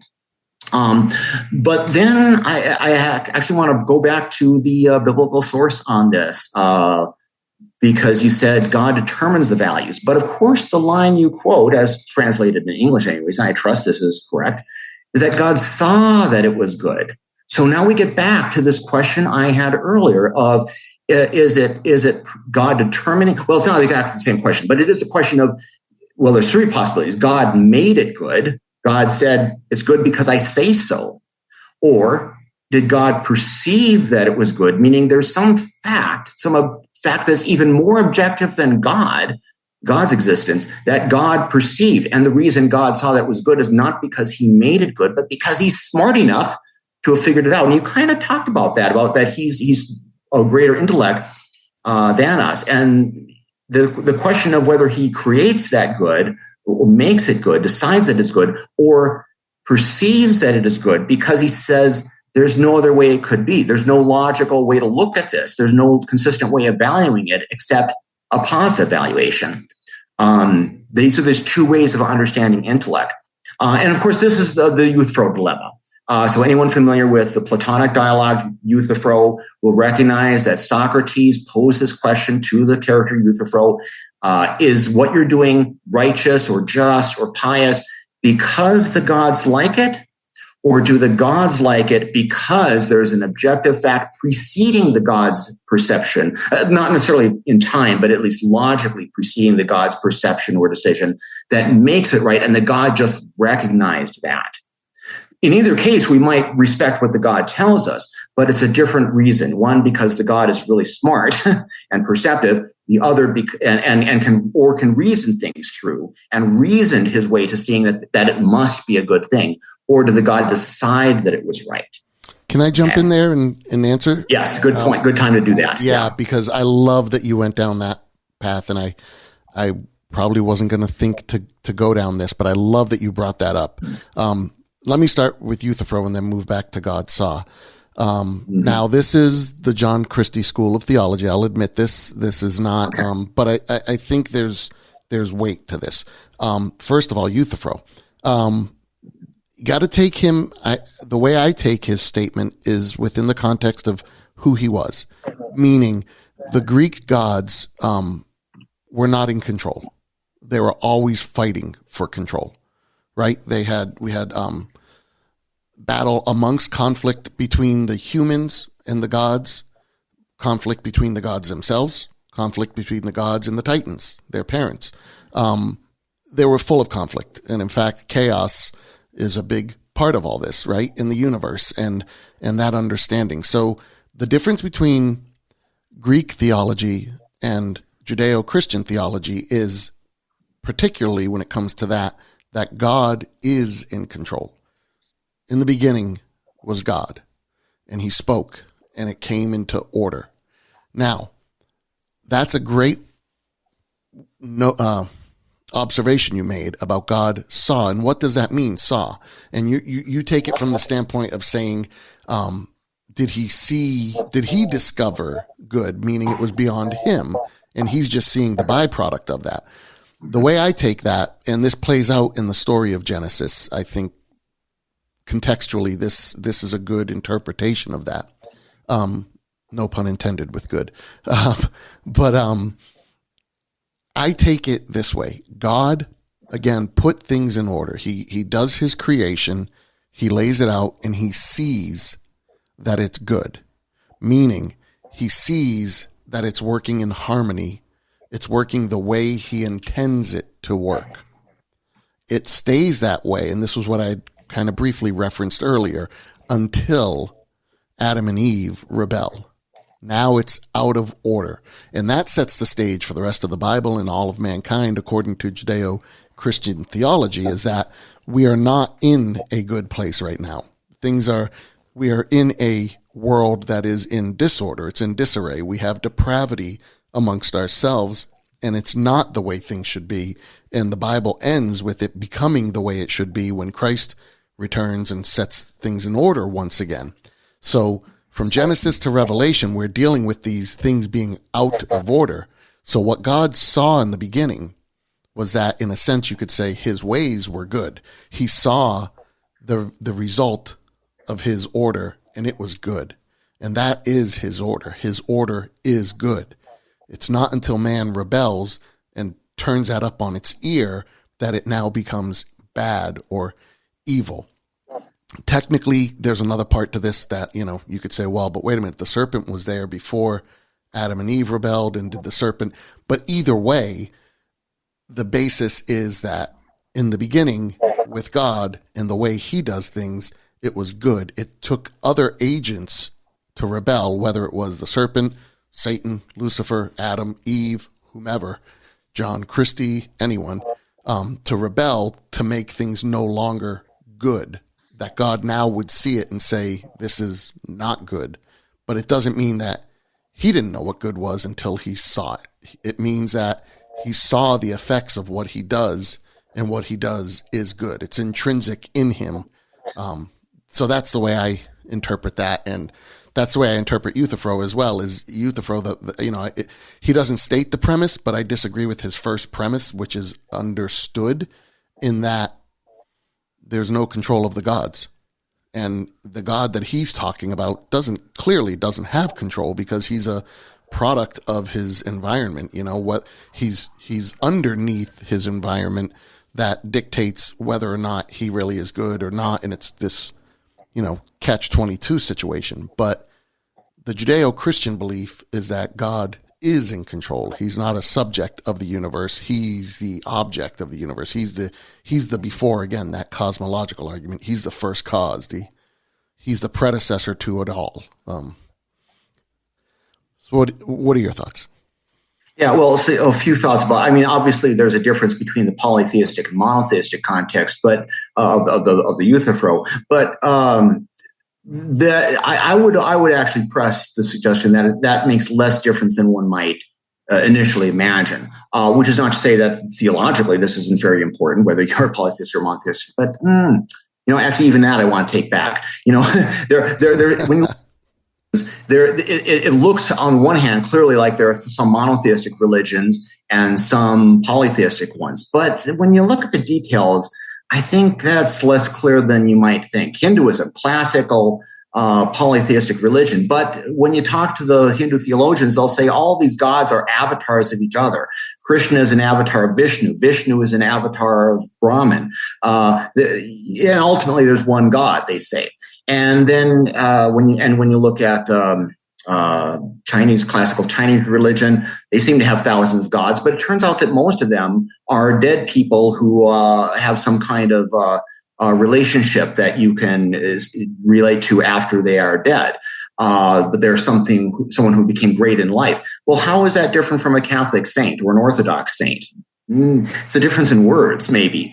And for that matter, aren't there avatars of gods in Christianity? Jesus, the Father, the Ghost, and aren't there divine or semi-divine beings? We can go back and forth about what we mean by divine, but isn't there some kind of divinity, not a good one, to Satan? And don't the saints have some kind of level? And I will often wonder whether some of the words, like the word in Chinese that's translated as God. Maybe it's just mistranslated. Maybe it just means spirit. Maybe it just means, and for that matter, where do we get the word demon from?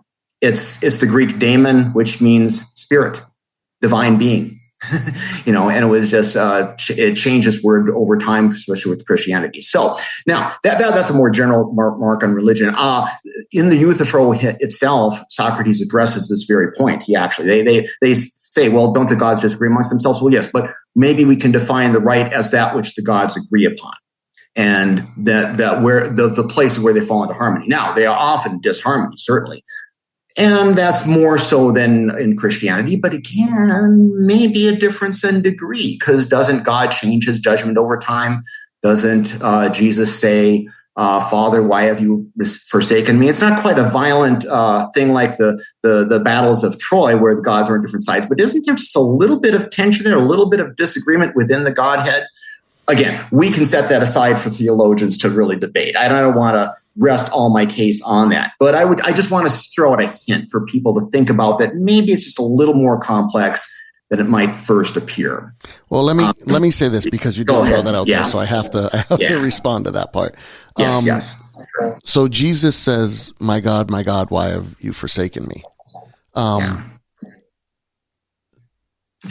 That is the opening line of, and I'm blank on the number. I want to say it's Psalm 29. I'm ashamed of myself for not knowing it offhand, because I've used this. Oh, but that's where it's phrase referencing. It literally comes from a psalm, and what that psalm says is it's a prophecy of the crucifixion, and it literally calls out, that they sneer at me, they mock me, they put thorns upon my head. It literally is a prophecy of what is depicted in the crucifixion.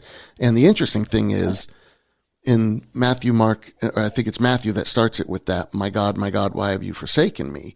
That it's kind of like if Jesus was up on the cross and he said, start spreading the news, I'm leaving today. People would immediately start recognizing that as New York. So it's drawing their attention to it. What's interesting is, in the Gospel of John, the last words of Jesus are, "It is finished." And the last sentence of the psalm is, "It is done. He has finished it." And so it's kind of like between Matthew and John, again, maybe they're using poetic license. Maybe Jesus literally said these things.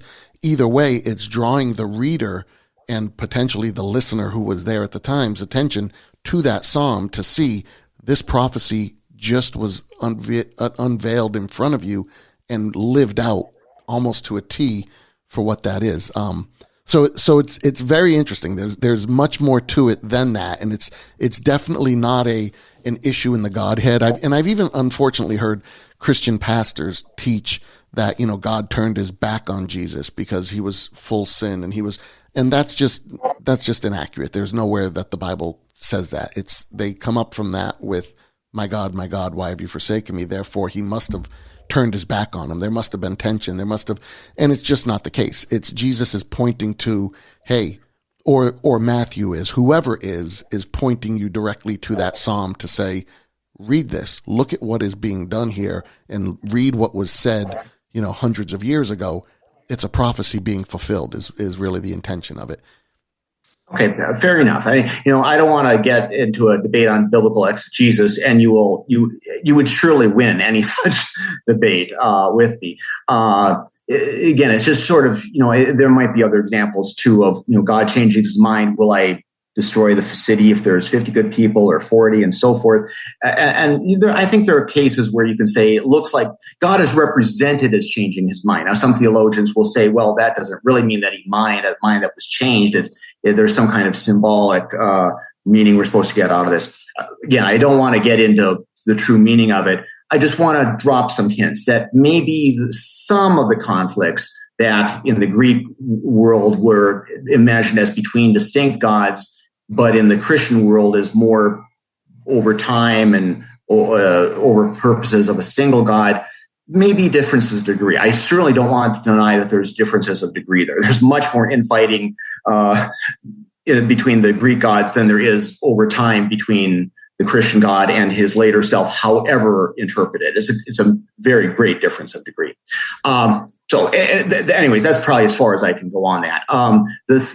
You were talking about, interpreting, seeing that things are good as working in harmony. And I think there's a distinction we can make two different ways of perceiving that harmony. Is it because it's in harmony with itself, or it's because it's in harmony with his intention? And maybe it means both. Maybe it has to be the first in order to be the second as well. Obviously, if something is not in harmony with itself, then it can't be fully in harmony with your intention unless your intention is in conflict with itself. But that first thing, is it in harmony with itself? Notice that that's a purely logical judgment. Is it working according to one purpose or one consistent set of purposes? And if God looked at it, that's an objective fact about the world. Now, he could have created the world some other way, but given he created it such and such a way, at least as represented by the passage, he had to conclude, he had to see that it was in harmony with itself. So there's an objective fact about that. And then there's a further fact you might want to say that it's in harmony with his intention. And now, if you want to say that the first is what makes it morally good, well, then that's just like what I'm saying about consistency. There's an internal consistency to our values, and that's a fact regardless of what anyone says about it. The smart person, the intelligent person, God or otherwise, will perceive that fact, but that fact is there whether you notice it or not. But it's not created by the God, it's perceived by the God. If, however, you place weight upon, well, it's got to be harmonious with his intention, then we have to go back to the one further question of, is the intention itself good? God may control things. God may be the creator. But suppose God created the world in order to cause a great deal of pain. If that was in his intention and the world was created in harmony with his intention, would we really say that that made the world morally good? Some hardcore theologians would say, yep, if that's the way God did it, then it would be. Now, what most do at that point is they say, well, God couldn't have had that intention. Okay, but then why? And they say, well, God's intrinsically good. Okay, well, then there's got to be some definition or conception or meaning to the phrase objectively good beyond merely the statement, that's what God wants. Because then if there wasn't, then it would be possible for God to have wanted maximal pain. And there would be no argument we could possibly give that that would be morally wrong. If you think it is, and I do, and I hope you do, then there's some objective fact to what is morally right or morally good prior to, and again, I don't mean temporally prior, I mean logically prior to God's willful decision to intend this or that or the other thing. Now, I say all that, again, going back to theology, there's some theologians who say intention and desire can only be ascribed to God metaphorically, and it's not really the way that a person intends or believes. And I say, okay, if it doesn't mean intention, then at a certain point, I don't know what you mean. But if you want me to use these metaphors that are found in the Bible of God wanted this, God saw that, then I'm going to work with that and say there's this distinction we can draw between an intention being good and intention not being good, and whether the morality comes from the intention, metaphorical or otherwise, or if it's just something perceived as a fact of that it is in harmony with itself in a certain way. Okay. And then I have one other thought, but do you want to respond to that? Yeah. Let me first say, so the Psalm that I was referring to was Psalm 22. I had to go look it up because I'm ashamed of myself, and I knew it was 22, but it slipped my mind. It's going to be uncertain. Yeah. But yeah, for those who listen and have never reflected on that, definitely, read Psalm 22 and see how well it fits to the scene at the crucifixion. And again, where Matthew says, my God, why have you forsaken me? That's how the psalm opens up. And when John says it is finished, that's how the psalm closes. Clearly, I don't get caught up in the exactness of what happened as much as this is John and Matthew wanted to point to this and let us know whether Jesus actually said it this way or not. That's the intention is this psalm has been fulfilled. Okay. To the point you were just making, let me say this. I do not subscribe to divine command theory. I don't believe that God can do something that is not good, but because God does it, it is good, or because God calls it good, it is good. I believe it's the easiest way I can explain it is using us as the analogy, humans. It's important for most people, unless you're a sociopath, most people, it's important that we have others that believe we're good. I'm a good person. I'm a good man. I'm good. And we give reasons. We make statements. We convince people based on our thoughts and our actions. And we say these things. What I do and how I perceive morality, how I judge value and morality defines whether I am good or not. Because if I think bad thoughts, keeping them to myself, you have no understanding of them. But if I express those thoughts to you, you begin to question whether I am good or not. However, if I act out on those bad thoughts, you'll be certain that I'm not good. And we make this judgment on people. And this nature of goodness is important to us. I see it no different with God. I see good, I see truth, all being who God is. That's his attributes. And therefore, he must always be good. What he does is always good. It's not an issue of him doing a bad thing and calling it good. It's a limitation of our understanding. Again, back to the intellect and the measurement of value. It's our lack of understanding, our poor perspective to understand that this action, though we may see it as bad, is actually good. Because we're limited. We're not as, in a sense, the infant is not as intelligent as the teenager, is not as intelligent as the adult, and the adult is not as intelligent as God, in a sense.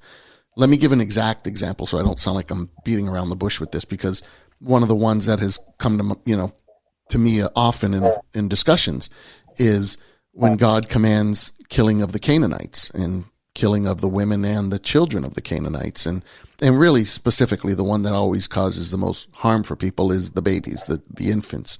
And, God doing this. There's different perspectives that we could look at with that, but I just want to deal with just that one specific, really go to the root of it, of the killing of an innocent baby, and that God commanded Israel to do this. Again, if we separate our intellect and our emotion, and we look at this again on the value basis and the intellectually valuable value of this situation, and we really looked at that and were to say, again, you'll have to extend thought with me to be a Christian for a moment, but you'll have to say, if God is who I believe God is, and God is, when we die, we're in the presence of the Lord immediately, then the killing of a child that's part of a pagan society that may have potentially grown up to rebel against God as well and suffer God's judgment is removed. Yeah, they missed out on 70 years, who knows, at that time in history, maybe 20 years or 30 years of existence on planet Earth as we know it. But we don't believe that this is the end goal of anything. In fact, we believe that our eternity exists eternally with God in his presence. And so that child is actually removed from the test we have on earth, the situation we're given on earth, and put immediately into God's presence and with him. It's kind of the, bypass, what is it? Monopoly, go past jail or whatever and go straight to whatever. So all I'm saying is there's a reasoning there to say that I can logically make sense of that. Now, I'm not saying that we should be out there doing this and imposing God's judgment on babies and doing these things. That was a horrific situation that Israel would have had to have gone through. But again, if we remove the emotion from the situation and think of it from a logical standpoint to say, well, let's just seriously consider this. If this being was immediately removed from this existence and placed into God's existence, that's really not so bad. We think it's bad because we think of this life as being the only thing available to us. But when we have loved ones that pass, the comforting thought that we have is that they're no longer in pain, They're no longer in this world, in the suffering that is in this world, and they're in the heaven. They're in the presence of God. They're in the peace and the love of God. Well, that would extend as well to the child. So I realize, how people react to that statement, and there's been other Christians, theologians and philosophers that have given a similar explanation of that, and people do not like that. But it is a logical progression to say that if God does something that we see is horrific, there's a possibility, let's say at least, I would be certain of it, but let's just say there's a possibility that the problem is not in what God is doing. The problem is in our perception of what God is doing, not having the full understanding, the full awareness, all the information, again, the intellect, to be able to weigh that value and say, this was actually, in a sense, a good thing that could have happened out of the outcome.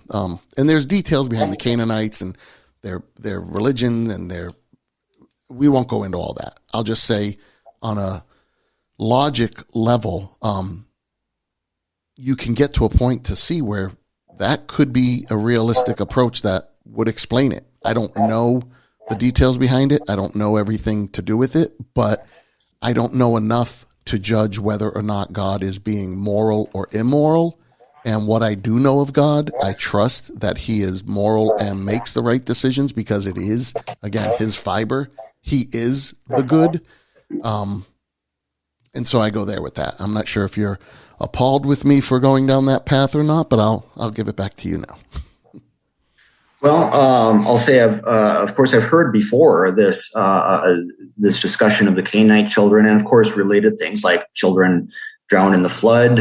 Some of the Egyptian firstborn were doubtless a few days old, and so forth. It's not the first time or the last that God killed or commanded the killing of children who are, as we can go down the list, innocent, human, all the things that modern Christianity tells us we should value. Some modern Christians, there's various views. It does seem to me that you really did just give a much stronger argument for abortion than anything I've said. I haven't addressed the topic yet. But if our modern society is corrupt and someone thinks they have a command from God to abort a child, I'm not sure how you would fail to apply that same argument. Of course, there are many people who believe that they have either commands from God directly through a voice or by interpreting a scripture a certain way, or just by having a certain feeling that they think God gave them. David Koresh, the 9/11 hijackers, and so forth and so on. So we get to the question of, well, how do we discern between the true command of God and these others? In what form did the Israelites get that? Did they hear a voice from heaven? And how did they know that wasn't the devil speaking? Sure like a demonic thing to say. Yeah, let me respond to that real quick because I've heard that before about abortion with it, and I think the first part is and you were good to put it from the standpoint of if God commands someone, because the first part to it is, number one, that was judgment. That was God's execution of judgment, and we don't have the exact details as to how it was given to them through Moses, through a burning bush, through a verbal command. We don't have the exact details other than God said this and that's what was done. But how was it said? Suspending that because I don't know how it was said. But what I would say is this: let's judge it based on the fact that God communicated it to them, and he communicated it to them as judgment. It was in fact retribution, because this is what the Canaanites did to the Israelites when they left Egypt. They encircled those that were at the tail end of the party, the parade leaving Egypt. The old, the young, those who couldn't keep up. The Canaanites encircled them and killed them. So there was a retribution. There was a judgment being poured out. And that's where I was saying, I won't get into all the different, but there's a lot of layers to this that God did. But you could also add in Noah's flood. You could also add in the firstborns of Egypt, all these other ones. All of these are under God's judgment. Now, again, I believe in all things God has mercy for those that are of under a certain age, what we call the age of accountability. He talks about this in Deuteronomy when he says that, you, the Israelites of this generation, will not see the promised land, but your children who do not know basically good and evil yet, they're not of that awareness, they will see the promised land. And that's the hint. I think that we apply that, we take that lesson and we extrapolate it across these situations to see that God has mercy and forgiveness and love and paradise for those that are innocent under his judgment. So while they may be a part of the judging party or the judged party, they're exonerated, they're removed from the punishment and given a better option. And that's where I see that with the children of the babies of the flood, of the firstborn of Egypt, of the Canaanite children, and of the Midianites, many of them that have been in that situation. So yes, it becomes difficult to try to understand the nuances when we don't have all the information, but there's enough information to show us God's nature and who he is. And in that to say, while he executes judgment, he also has mercy and he also has compassion, and his intention is not to destroy the wicked, but to bring them to repentance. But at times it does take a judgment, because at one point we all will be judged. And that's, that's the best I can see with it down that path. Yeah. Well, I can agree with you on maybe just one narrow point, and that is that sometimes we do need to remove emotion and use logic to evaluate a very difficult situation, including what seems to be a troubling moral directive. Obviously, the ones who walk away from Omaha, my suggestion that maybe you do sometimes need to sacrifice a child for the greater good of the, that's an example of that. And so I have no disagreement on there. Here's what troubles me. A philosopher told me years ago a great example, and I can't remember if we ever found out who originated this idea, but the statement was that I am more certain that it is bad to impale babies for the fun of watching them wriggle than I am that there is a Great Wall in China. Meaning, I'm pretty certain about that both are true, that it's wrong to impale the babies just for amusement. And I'm pretty certain there's a Great Wall of China. But if push comes to shove, I believe the first more strongly than the second. And I also believe that 2 + 2 = 4 more strongly than I believe that the sun rises every day. I could be in a vat. I could be deceived by Descartes' demon about the latter two things. I don't see how it would even make sense to say that I could be deceived about matters of logic, including about math, and if I'm right, about morality too. Now that doesn't mean there aren't complex moral problems, and sometimes where great sacrifices can be made. But if I hear a command that in any form, voice from the sky, interpretation of scriptures, and it says, impale some babies for fun because you are the man, you have the power, I'm granting you the idea to do this, the dispensation to do this. I'm, no matter how strongly the evidence points to that being God, the content of the message suggests that it's not, if God is good. And if God ain't good, then I'm not going to do what you say anyway, even if you are the creator of the universe. I'm going to conclude the creator of the universe has a bit of evil to him. I would agree based on this. Yeah, okay. Let me say a couple parts to that. Number one, you are wrapping it in for fun, impaling babies. Yes, that's essential. If someone showed me that impaling the babies would save 10 billion people, okay, show me how, but then I might believe you if it's convincing enough. But my point to that is God never was doing it for fun. He was doing it for a judgment purpose. And this does go back to, there's been that talk of, if you could go back in time and see baby Hitler at 2 years old, would you kill him? Yeah. Okay. Well, so there you go. And that's all I'm saying is, once you extend the emotion out of it, given greater information, if I said, if you could go back in time and kill a 2-year-old baby, that's a different story. But once you realize it's Hitler, you have more information, the intellect, the weighing of the value. That's what I'm saying. And if God is operating at a much higher intellectual level, he has much, much more information. Not that I'm saying those Canaanite children were going to be Hitler's, but maybe it was a mercy to them, knowing that they would potentially, let's just say, grow up and and hate God because they're Canaanites and they would learn their religion ways, whatever it may be. I see that as potential of mercy more than a horrific thing that he did to babies or commanded. Okay, but I think it's important to at least throw some wrench in the works here and trouble for that argument, because God does have greater. I'll grant, if there's a God, he has much greater intellect than any of us, but he also has greater power by your own theology. Someone once gave me a similar analogy and said, well, it's like, I take my daughter to the dentist and I know she's going to experience some pain. She doesn't understand why, but it's going to be better for her in the long run. And again, I'm completely consequentialist about that. Fine. Yeah. Let the children suffer a little bit in the long run. But here's the thing. Suppose the dentist had access to better anesthetic and chose not to use it. Wouldn't that dentist be wrong? Wouldn't I be wrong to take her to that dentist than someone who did use the better anesthetic that was less pain or no pain at all?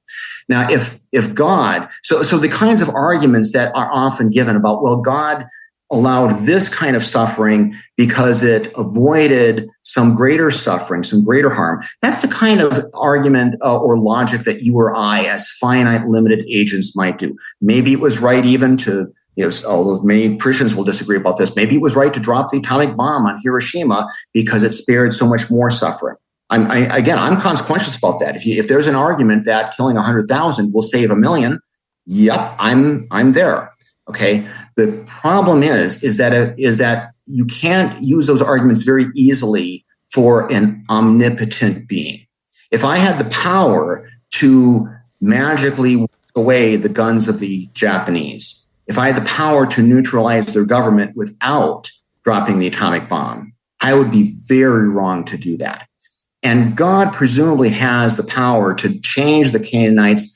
And you might say, oh, free will is very important. Well, I don't mean just operating on their brains. I mean doing other things to neutralize the harm that they are doing. And surely God had the power. There are billions of ways he could have done that, avoided the harm that they would otherwise have experienced or brought upon other people without killing the children.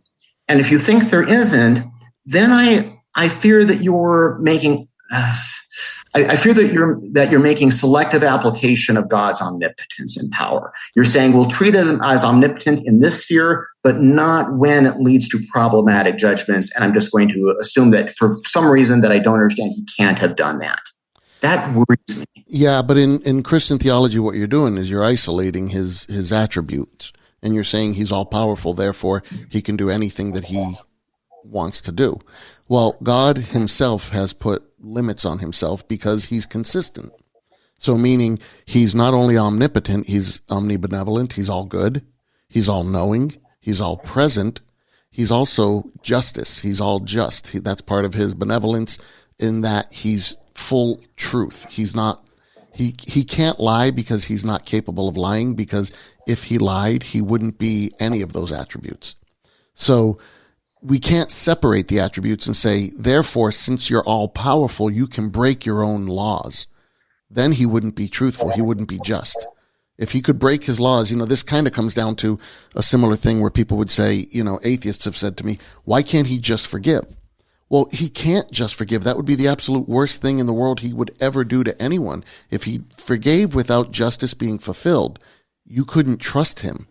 If he just changed on a whim and said, I'm just going to forgive, period, without any justice being served, then what's to keep him 3 trillion years into eternity when we're in heaven from saying, you know what, today I've changed my mind again. Everybody out, time to go home. You're all going to hell, or whatever it is. We wouldn't have any basis of trusting anything that he did or said if he broke those laws. So he is all powerful within the context of his attributes. He is all truthful within the context of his attributes. He is all good and all knowing and all present within the full context of his attributes. He can't be separated and let one attribute overpass the others and cause them to be false. He has to be consistent and true all throughout. Otherwise, we'd have no basis to trust him.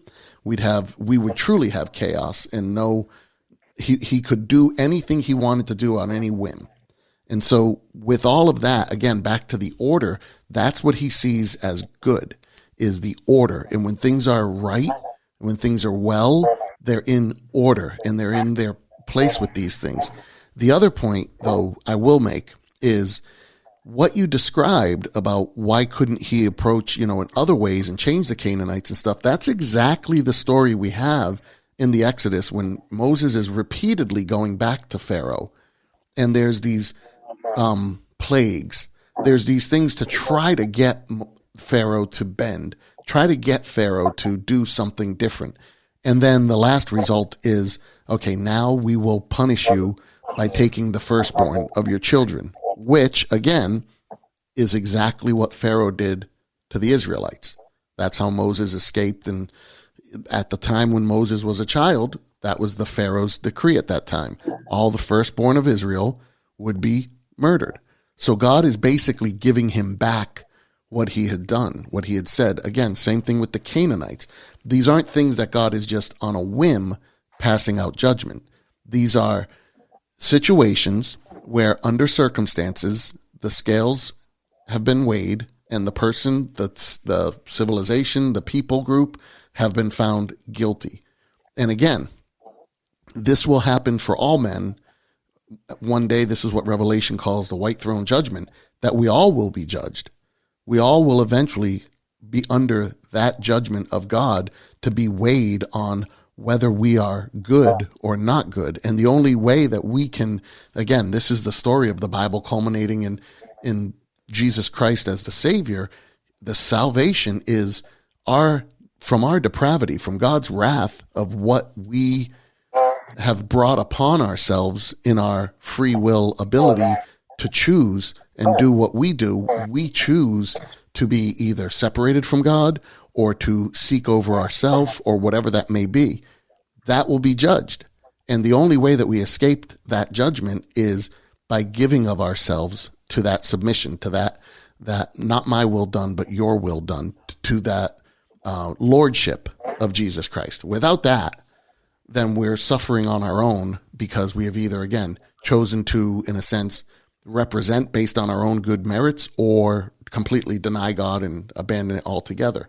And either one of those won't end pretty.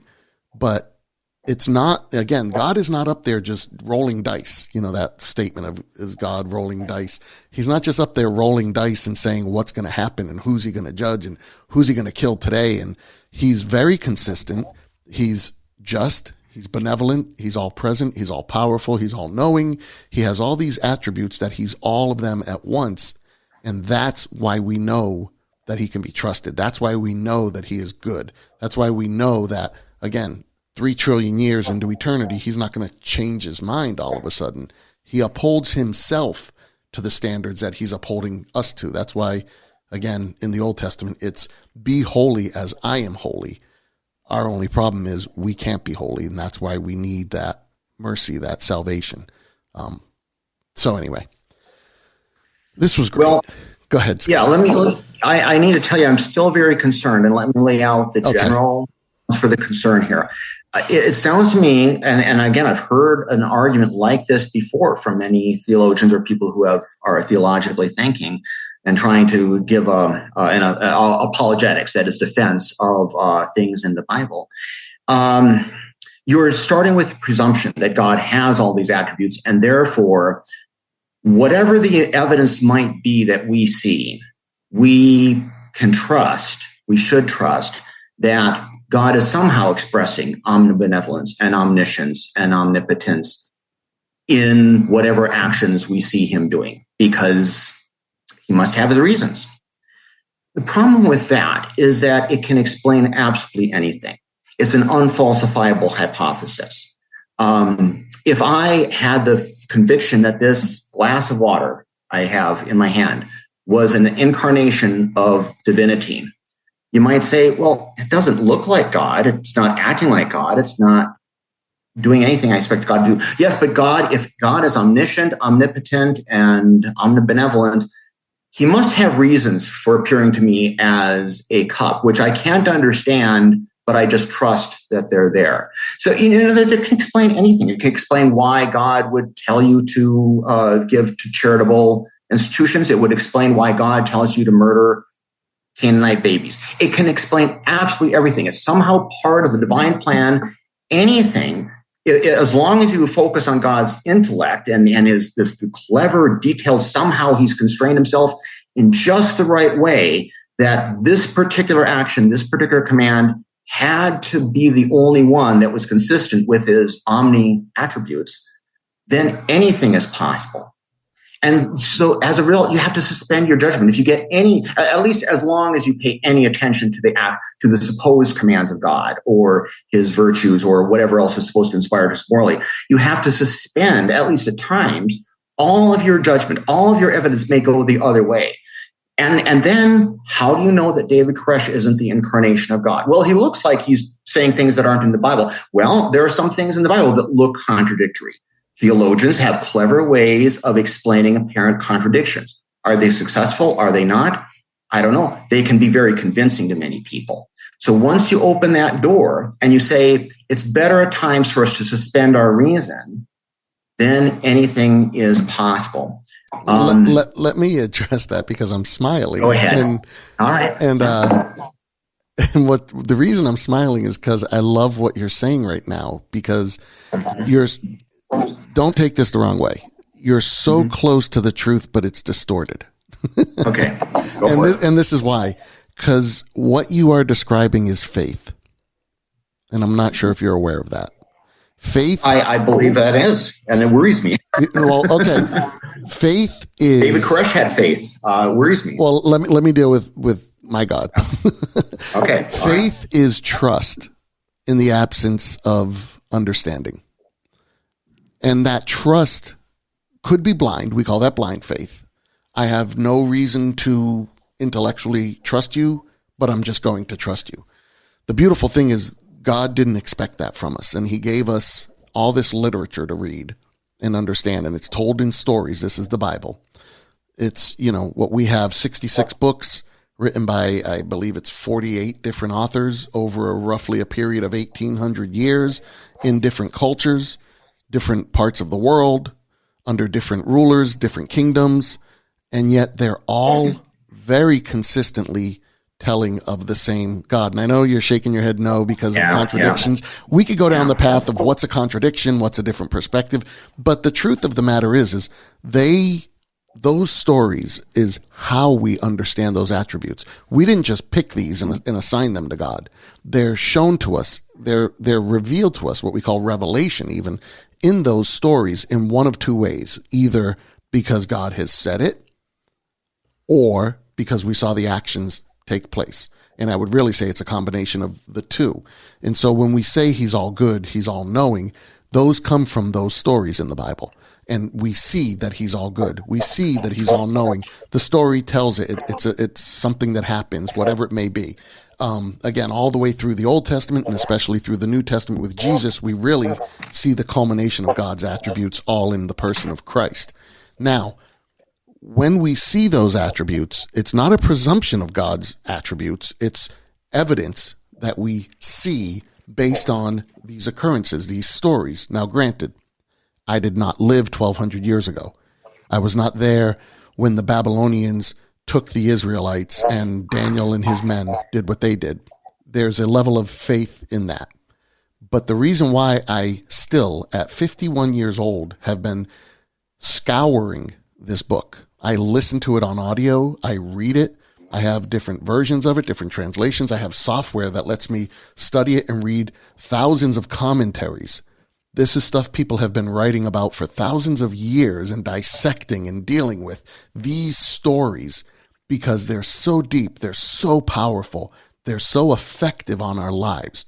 And we see those attributes of God become real to us in our lives, in our daily things that we deal with, in ways that we handle life, and we share stories with one another. And the Bible just is living and continues in all of these stories beyond Abraham and Moses and Joseph and Jesus and Paul and Peter into John and Brandy and Steve and Frank and Nick and Athena and all these different people. We see it in our daily lives. That's what creates the trust. And when I have that trust and I'm faced with, that's why I was smiling, I'm faced with that situation that you described. where all I can do is lay down my understanding and say, I don't fully get this.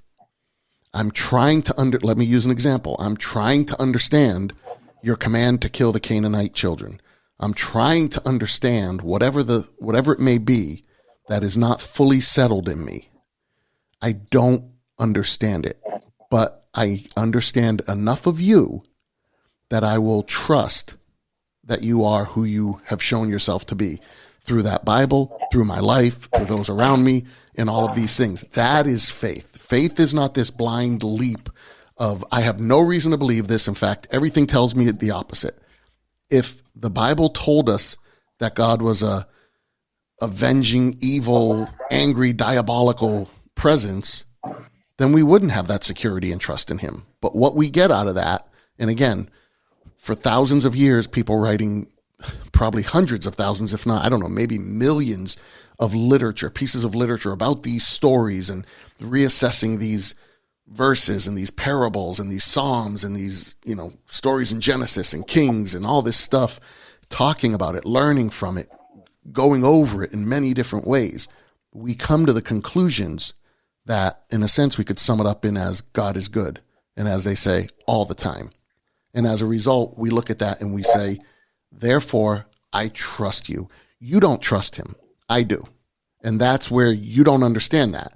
But that's understandable because you don't have that relationship with him that I have. It's more than an intellect. It comes to a relationship.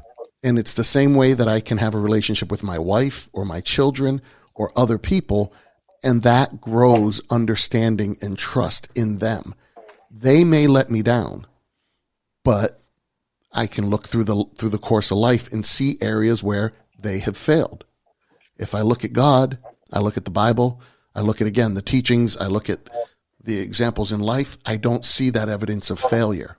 I see that evidence of he is good all the time. And that's where I place my trust. And at this point, it couldn't be said that I'd blindly place it in him, but in an area that I'm uncertain or don't know and I'm at a loss, I can say, I trust you, period. Because of everything else, you've shown yourself to me to be trustworthy and good, and I trust you in that. I'm going to let you have your last comments and thoughts about this, and then we'll close it up. But I do want to say I think this has been wonderful. I'm so happy we did this finally. Yeah, I agree. I think this has been a great conversation with many new ideas, both for each other and for whoever happens to be out there listening to us over the years once this gets out. But obviously, I'm going to point out that I'm still very troubled about this. That you're on the one hand saying we have this evidence of God's consistency and his virtues and his characters, and they all turn out to be good. Well, okay, but on the other hand, you admit that there are some troubling passages and things that need to be explained away and things where we just have to say it doesn't look right, but we'll have to trust it on the basis of the other stuff that looks more understandable, that looks like he is benevolent and so forth. But, and we can debate the virtues of God as seen in the Bible. I see it very differently. And in fact, I would say that from my perspective, it's not that I don't understand these commands or the context in which they're given. I think that I understand them far too well. When some nation writes down in a book that our God told us it's okay to kill the infants of the defeated enemy, I understand that. I think we all understand that. And we understand in most contexts, it's not because you got the command from God. You wanted to believe that. And you wrote it down. And if you reject that understanding and said, no, I'm going to believe that there's some deeper explanation to this that I can't account for, I worry about that judgment. I think that's very troublesome. And I think you can hear that in my voice. I think that's the point where we're most going to disagree, that this is a very dramatic worry. And there's so much in the Bible that must be explained away that way. I don't want to get into biblical exegesis, but you say God never lies. Well, you know about the passage in John 7, 8 through 10, where Jesus says, I'm not going to Jerusalem. And then he goes to Jerusalem in secret immediately after that statement. maybe a few hours passed. But now, again, competent theologians can explain that away or try to. But it's a strain. It's a stretch. It looks like a lie. If I said that and did that, you'd call it a lie. Do we make excuses for God? Well, you can do that. But I'm troubled by someone saying the whole Bible is completely consistent. And as a result of that, we can make firm conclusions about the nature of God that then we can turn around and explain the things that actually didn't look consistent. I worry that you're trying to have it both ways. And I guess that's where we have to leave it, that we have this basic disagreement. I don't think we're going to convince each other, but I hope that all of our listeners reflect upon these two perspectives and think about the variety of things we said, both on this topic and on earlier ones. I absolutely agree with you. And I think, especially for the length of the podcast, we'll have to leave it at some disagreements on these things, and maybe we can have further conversations down the road, bring you back on and do it more, because I really enjoyed this with you. But I want to let you have the closing remarks to that, so I'll leave it at that for now. But I just want to say again, thank you for the conversation. There's so much more we can go into, so much more we can talk about. There's a lot that is been left unsaid that has triggered more thoughts to these things. But I think for the time being now, encroaching on 2.5 hours, I think we're probably good enough. But would you be willing, maybe a year from now or something, come back on, and we could, after you've had some time to think about what I've said, I've had time to think about what you've said, and maybe come back and do it again? Would you be up for that? I would be. And after you've had other guests and you can, bring up the issues, I would enjoy hearing your other episodes and hope you get a few more people in between us. Yes. All right, good. Definitely going to have more between you. I'm going to try to be a lot more consistent having these episodes now, and I look forward to doing it more often. Is there any way you want to leave out, want to mention any way for people to contact you? If anybody has questions, they want to get your input, or just either tell you how great you were or tell you how bad you were, because I get both of them, and I more get how bad I am than how good I am. Yes, certainly. If you can display my full name on the podcast or whatever, is Scott Forschler, F-R-S-C-H-L-E-R. You can either do Scott Forschler, no spaces, at yahoo.com, or just find me on Facebook. Okay, great. And what I'll do is I'll put the link both to the Facebook and with your email on the podcast description, so it'll be there. All right. Well, Scott, thank you so much for coming on. It's been great. I really enjoyed talking with you. And again, we kind of are agreeing to disagree, but in the end, I think we had a great conversation. So thank you. Like what you hear? Hate what you hear? Have some thoughts you'd like to get off your chest? We want to hear from you. Contact us at johnchristie.com and be a guest.